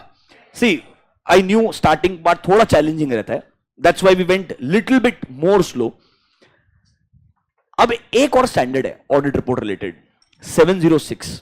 वो कुछ तो है, 2 वर्ड से, एक एम्फोसिस ऑफ मैटर पैराग्राफ, एक अदर मैटर, याद है कुछ तो ऐसा? वो एक स्टैंडर्ड और है। वंस वी डिस्कस दैट, मेरे हिसाब से एक प्राइमा फेसिया ऑडिट रिपोर्ट का अंडरस्टैंडिंग हो जाएगा आपका। और मेरी एक बात सुनो पीछे, अगर आप में से कुछ लोगों को थोड़ा चैलेंजिंग लगा कि यार सर रिपोर्टिंग वाला part I was little not comfortable. It's absolutely fine. See the only reason this was, आगे तेरे को स्टैंडर्ड्स नेक्स्ट सब समझ में आएगा, ऐसा कोई दिक्कत नहीं है. बट वो जो एक्चुअल अंडरस्टैंडिंग होती है, जैसे फॉर एग्जाम्पल एक बच्चे ने केस पिक किया कि sir let's say during the situation मेरे को विड्रॉ करना चाहिए कि नहीं करना चाहिए, एंड आपको इमीडिएटली डिस्कशन किया और आपको एक बार में समझ में आया और आंसर भी मैच हो गया. That understanding will happen if you know audit report. See otherwise भी चीजें समझ सकती है, ऐसा नहीं है कि नहीं सबको समझता ही है यार, समझ रहे हो मेरा बात, ऐसा कुछ नहीं है. But is just that you will be able to understand it on your own, and that's my objective, because it's a language. मेरा विन कब है, जब तेरे को समझता ही है. पास तो हो जाएगा यार, टेंशन मत ले. और मैं ऑनेस्टली बता रहा है, तेरे को 70 आएगा, 80 आएगा, 90 आएगा, आई कांट प्रॉमिस. थियरी में करता भी नहीं हूं, और मेरे को दूसरी बात, ज्यादा उससे फर्क भी नहीं पड़ता है. ऑनेस्टली बता रहा हूं, मेरे को फर्क क्या पड़ता है, जब आर्टिकलशिप में गया उधर बेइज्जती नहीं होनी चाहिए. नंबर 1, क्योंकि मेरी हुई है. नंबर 2, अरे हाँ ना यार, ऑब्वियसली हम CPT pass article, that's a different story, let's not get there. Number 2, अगर genuinely majority of you will be forced to do articleship in audit, I'm telling you, that's how the world works. तो at least मैं उस subject का तुमको real life picture दिखा दूं, ताकि तुमको अगर पसंद आना तो थोड़ा तो आ जाए, और तुम उस सब्जेक्ट को जज ना करो on the basis of your experience when you are working. You should always know that the picture is still bigger. That may be अगर किसी को लेट्स से थोड़ा एक्सपीरियंस कम मिलता है काम करने के लिए, किसी को ज्यादा मिलता है, तो आप उसके बेसिस पे जज करके जिंदगी में डिसीजन मत लो, because your decision after qualification will be very important. See if you are doing a CA course, yes some of you will be like कि मैं ठीक है कंसल्टिंग में जाएगा, मैं फाइनेंशियल एनालिस्ट बनेगा, ठीक है, but still majority people in a CA course will go towards either auditing, taxation, और let's say practice for both. So this becomes my duty to actually make you understand what the real situation is. इसीलिए, वरना actually में हम भी chapter 1 से जा सकते थे, कोई दिक्कत वाला बात नहीं है. तो थोड़ा सा आपको ट्रस्ट करना पड़ेगा प्रोसेस को.